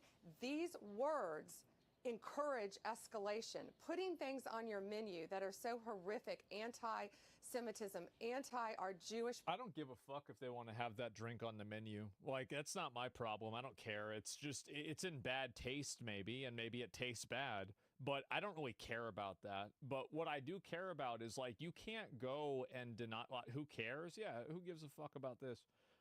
Just don't go there. Well, the problem is, like, if you deny service to people based off of their identity, I mean, like, again, there's, like, laws against that. Like, I'm shocked that they're even doing this at all. Population. We're not going to stand for it, and we're going to come after you. We're going to sue you, what we've done. So if you're doing this anywhere else in the country, you better stop, because we're going to find you. We're going to protect our Jewish community in this country. Madam Attorney General, I only got about 30 seconds left, but I got to ask you, in that case regarding California, I know it's going to be Judge Breyer's son that is adjudicating that. I know that there's been a lot of lawfare going on. Are you concerned about that, or do you respect... If you were a Jew, would care? No, it's not that I don't care. I think it's disgusting and embarrassing, but at the same time, like, I don't think the government should get involved. Like, I care, and I think it's gross. Like, you're like venerating a fucking terrorist. It's not that I think it's good. It's that I don't think the government should get involved, right? I mean, like, what the fuck? We're going to deal with it, basically, yeah. Areas of the case are going to be adjudicated fairly. Oh, well, we respect it. We have arguments on Thursday morning, of course. Yeah, I assume you're talking about the Gavin Newsom lawsuit against us. I think it's our 270th lawsuit. Who's counting? Against the federal government since Donald Trump has been in office. But sure, we're prepared to defend it because we are prepared to protect our law enforcement officers out there, and we are entitled to do that under the law. And that's another reason, Lawrence, why one big beautiful bill needs to get passed. Because we have no tax on overtime for law enforcement officers. That's probably not going to happen. And we will continue to protect our law enforcement. We need funding for law enforcement, and that's why it's so important also from a law enforcement perspective. It's a big issue. LA is dealing with a shortage of cops, so I'm sure they could use the money as well. I wonder why they're dealing with a shortage. Maybe it's because they have to take fucking fireworks and get hit, and they can't do anything about it. Yes. Madam Attorney General, we thank you so much for always being transparent with us. Thank you, Lawrence. You got it. I'm Steve Ducey. I'm Brian Kilmeade. Yeah, I mean, this is the thing. Nice setup. I wonder what happened before. Criticize a whole race while protecting another. Totally original. No, it's insane that this stuff is even happening. But, like, I'm glad that, like, now it's pretty much getting wrapped up. But, like, it seems like it just keeps going on and on and on. It's insane. Yeah, free speech stops when you try to discriminate in your business. We have laws against that kind of stuff. Well, the difference is that, so this is it. I can show you videos October 7th. You'll be outraged about the item on the menu. No, like I can be outraged as much as I want. Like you're missing my point. Is that it's not about whether I'm outraged or not, or whether I think it's a good idea or not. It's about whether I think that the government should get involved with it. Like, I understand that it's bad and I think it's stupid, but like, does the government need to get involved with something just because I think it's stupid? I mean, I think that's a bit much, right? And so that's the point that I'm really trying. The menu item, who cares? Yeah, like, it's just some bullshit. Like, you know how many bad jokes and, like, you know, nasty shit people like this say and do? Yeah, I mean, that's it. So it's not about that, but it's about the other stuff.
So we got some relatively big news that just literally came out. Listen, I had a long sleep. I literally just woke up and just washed my face.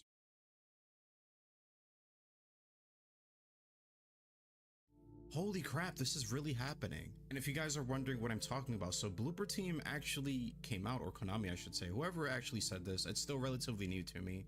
They actually came out and said that Silent Hill 1 is actually being remade.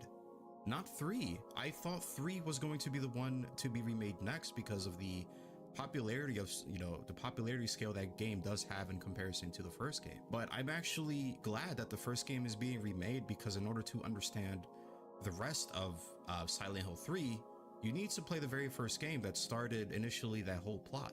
And that makes sense to me. So this is freaking exciting. If you guys have not played Silent Hill 2 Remake yet and you are a horror fan, I suggest you go play it, because it's literally one of the best horror games of all time in my personal opinion.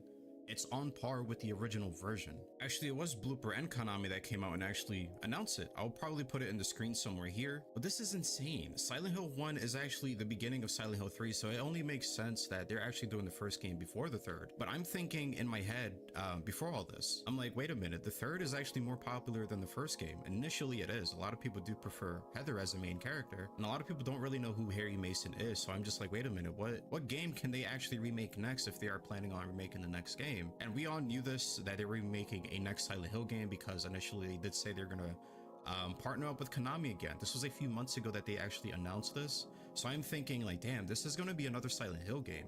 I don't think they would actually hide the fact that they are going to make another game with Konami after the success of Silent Hill 2 Remake and not be another Silent Hill title, you know? So I'm thinking 3 is gonna be the next game most likely. A lot of people do prefer Silent Hill 1. 3 is actually initially my favorite Silent Hill game of all time, but at a narrative standpoint, I can honestly 100% prefer Silent Hill 1 Remake to be remade first and then Silent Hill 3, because Silent Hill 3 is initially the sequel to Silent Hill 1, so it makes perfect sense why you would remake Silent Hill 1 in the first place. But I was initially shocked, because I'm thinking, you know, it's still corporate at the end of the day.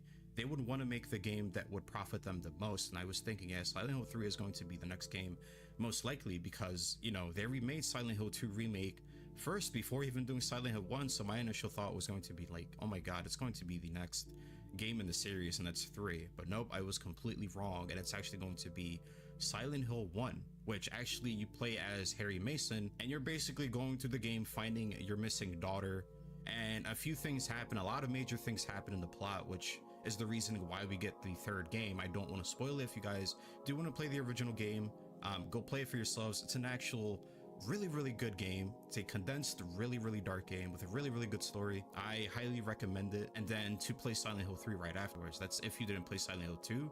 Silent Hill 2 actually takes place in no game chronologically. It's its own standalone title. 1 and 3 are the only ones connected initially. But this is huge news. And this goes to my next point I do want to bring up is our Blooper team done with a Born from a Wish DLC. So at Summer Game Fest, I had this thought that maybe they'll show something at Summer Game Fest in the Xbox event, because in the original Xbox, when it comes to Silent Hill 2, a Born from a Wish was actually an Xbox exclusive. So what better way to announce a Born from a Wish is to announce the Silent Hill 2 version for the Xbox itself and announce the DLC along with it for all platforms. So I feel like that would have been the perfect opportunity, but no, I feel like, I guess that's not the perfect time to do it, but I feel like a Born from a Wish is actually finished. We may not see Silent Hill 1 remake in about 1 or 2 years, 3 years, 4 years maybe, ahead of its time. We'll probably be in the next generation of consoles, maybe by the time that game initially comes out. But this is crazy. This is actually crazy. I didn't think it would be this soon, that this would actually be announced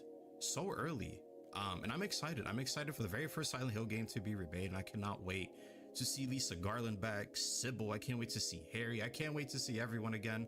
It's going to be an amazing time. I enjoyed Silent Hill 2 Remake fully, and I just can't wait for this game, guys. I'm excited for Blooper Team. I'm excited for Konami. I'm glad that their partnership are still thriving and still going because of the success of Silent Hill 2 Remake. And it's well deserved, honestly. It's really well deserved, and I'm so glad that's happening, because I know it's in good hands. If there's one company I want the next Silent Hill remake to be, it would be Blooper Team, because of how well Silent Hill 2 Remake was done.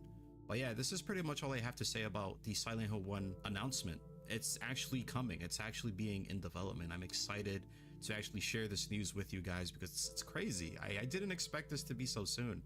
But if you guys like the content, make sure to like the video. And if you are new to the channel, do not want to miss any more Resident Evil content, horror content, whatever.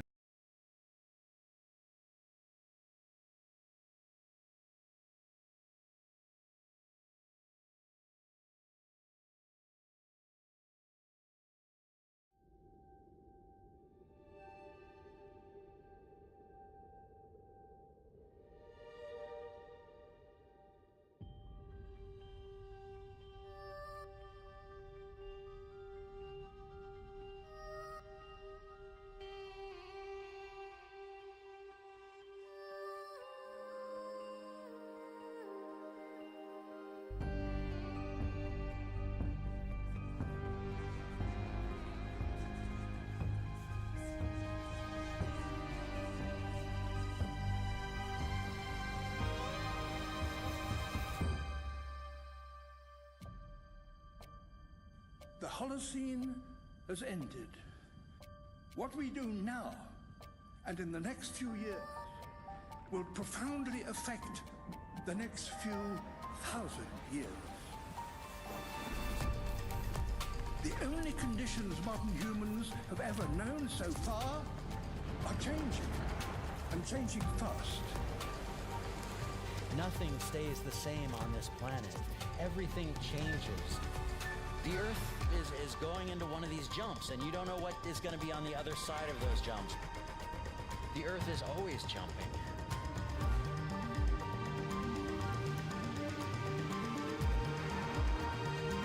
Things move on this planet. Things are not still. Everything is turning.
As it begins to run out of fuel, the sun won't simply fade away to nothing.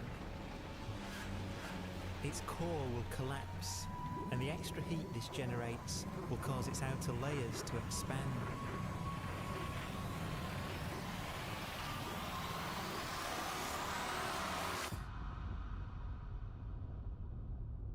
The sun is now dead. Its remains slowly cooling in the freezing temperatures of deep space.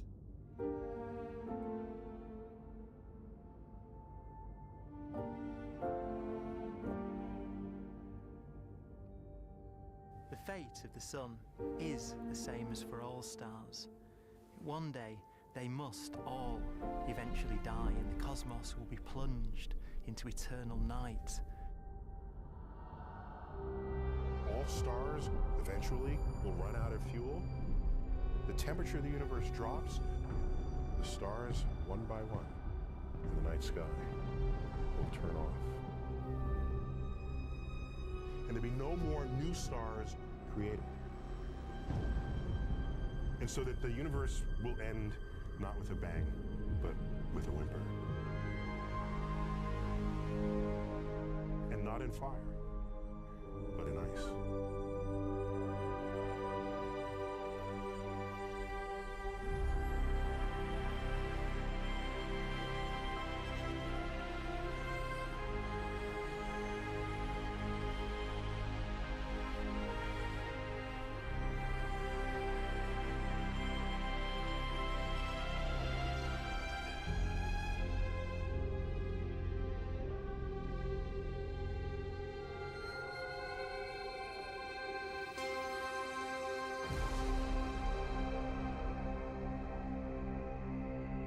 With no fuel left to burn, a white dwarf's faint glow comes from the last residual heat from its extinguished furnace.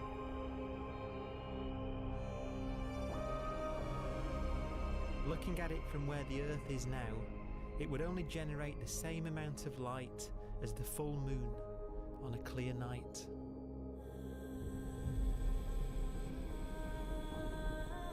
The faint glow of white dwarfs will provide the only illumination in a dark and empty void littered with dead stars and black holes.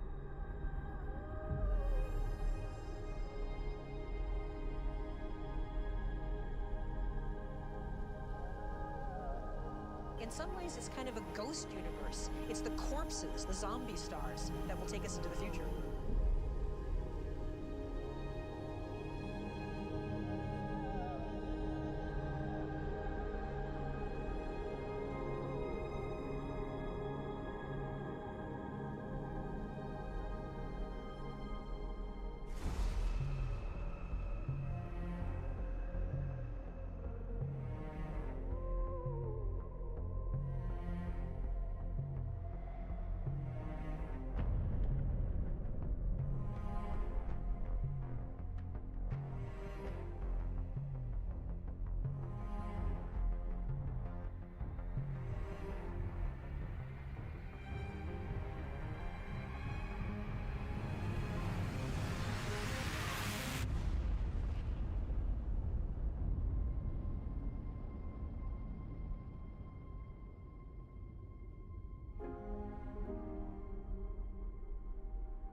A black dwarf will be the final fate of those last stars. White dwarfs that have become so cold that they barely emit any more heat or light. Black dwarfs are dark, dense, decaying balls of degenerate matter. Little more than the ashes of stars. Their constituent atoms are so severely crushed that black dwarfs are 1,000,000 times denser than our sun.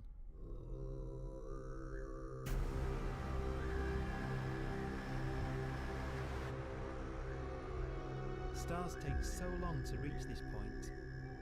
we believe there are currently no black dwarves in the universe.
We have a pace of life that's based on really the energy available to us now.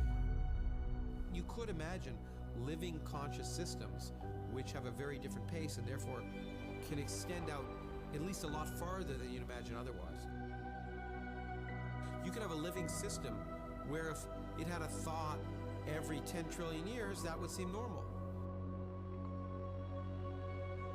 Even if our life dies out, one could imagine at some time arbitrarily far in the future, a fluctuation occurs which allows intelligent life to exist again for a little while.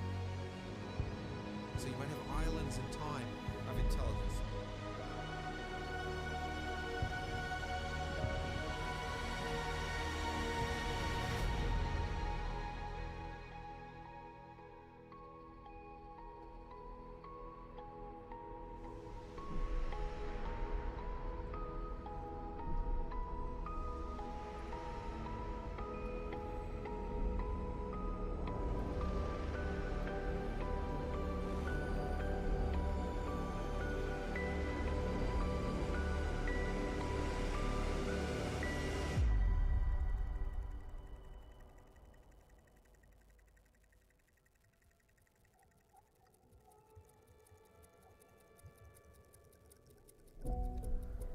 Proton, one of the fundamental building blocks of atomic matter, of what makes us up, can just spontaneously fall apart. Any material that evades the pull of a black hole eventually dies away as its protons disintegrate.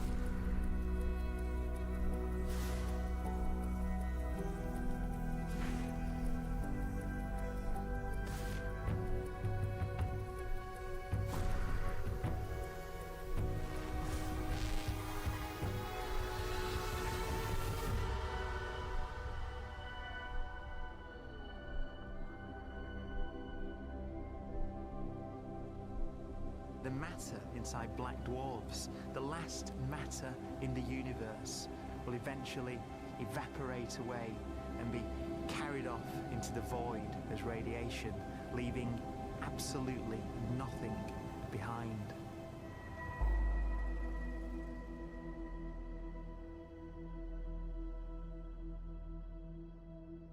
With the black dwarfs gone, there won't be a single atom of matter left. All that will remain of our once rich cosmos will be particles of light and black holes.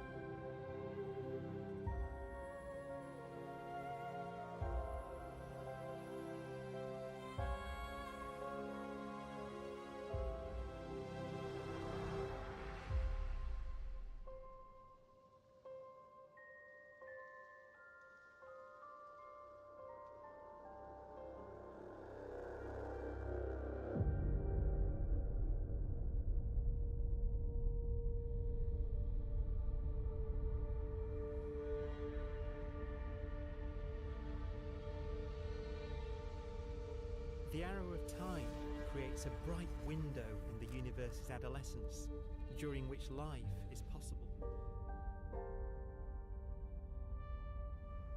But it's a window that doesn't stay open for long. As a fraction of the lifespan of the universe, as measured from its beginning to the evaporation of the last black hole, life, as we know it, is only possible for 1,000th of a billion billionth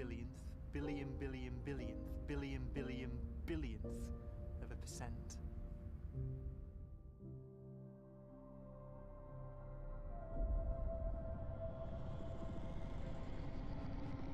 Black holes become the fundamental building block of the universe.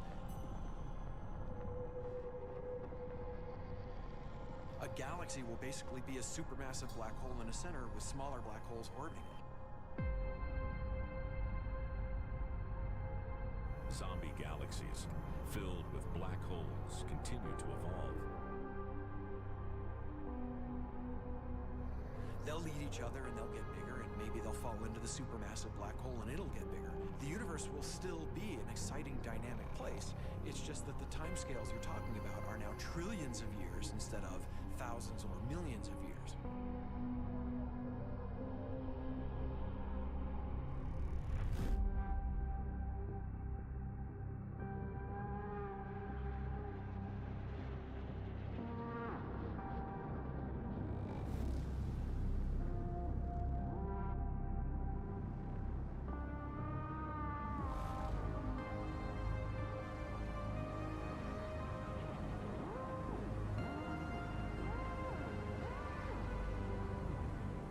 Black holes can bang on space-time like mallets on a drum.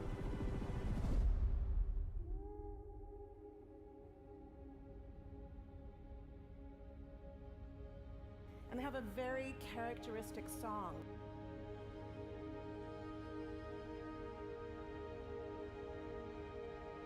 Imagine two black holes that have lived a long life together.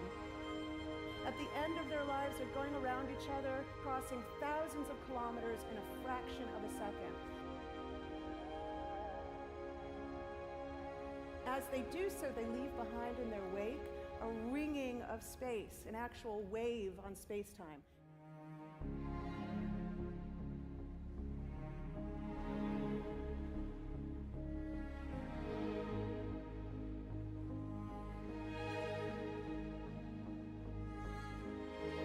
Space squeezes and stretches as it emanates out from these black holes banging on the universe. Those are the gravitational waves. They are literally the sounds of space ringing. And they will travel out from these black holes at the speed of light as they ring down and coalesce to one spinning, quiet black hole.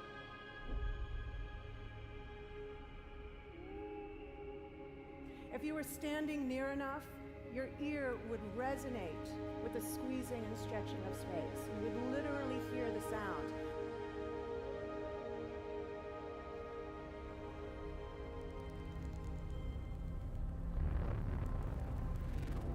Imagine a lighter black hole falling into a very heavy black hole.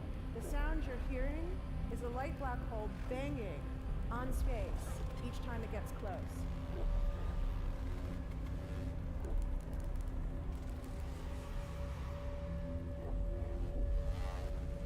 As it falls in, it gets faster and it gets louder.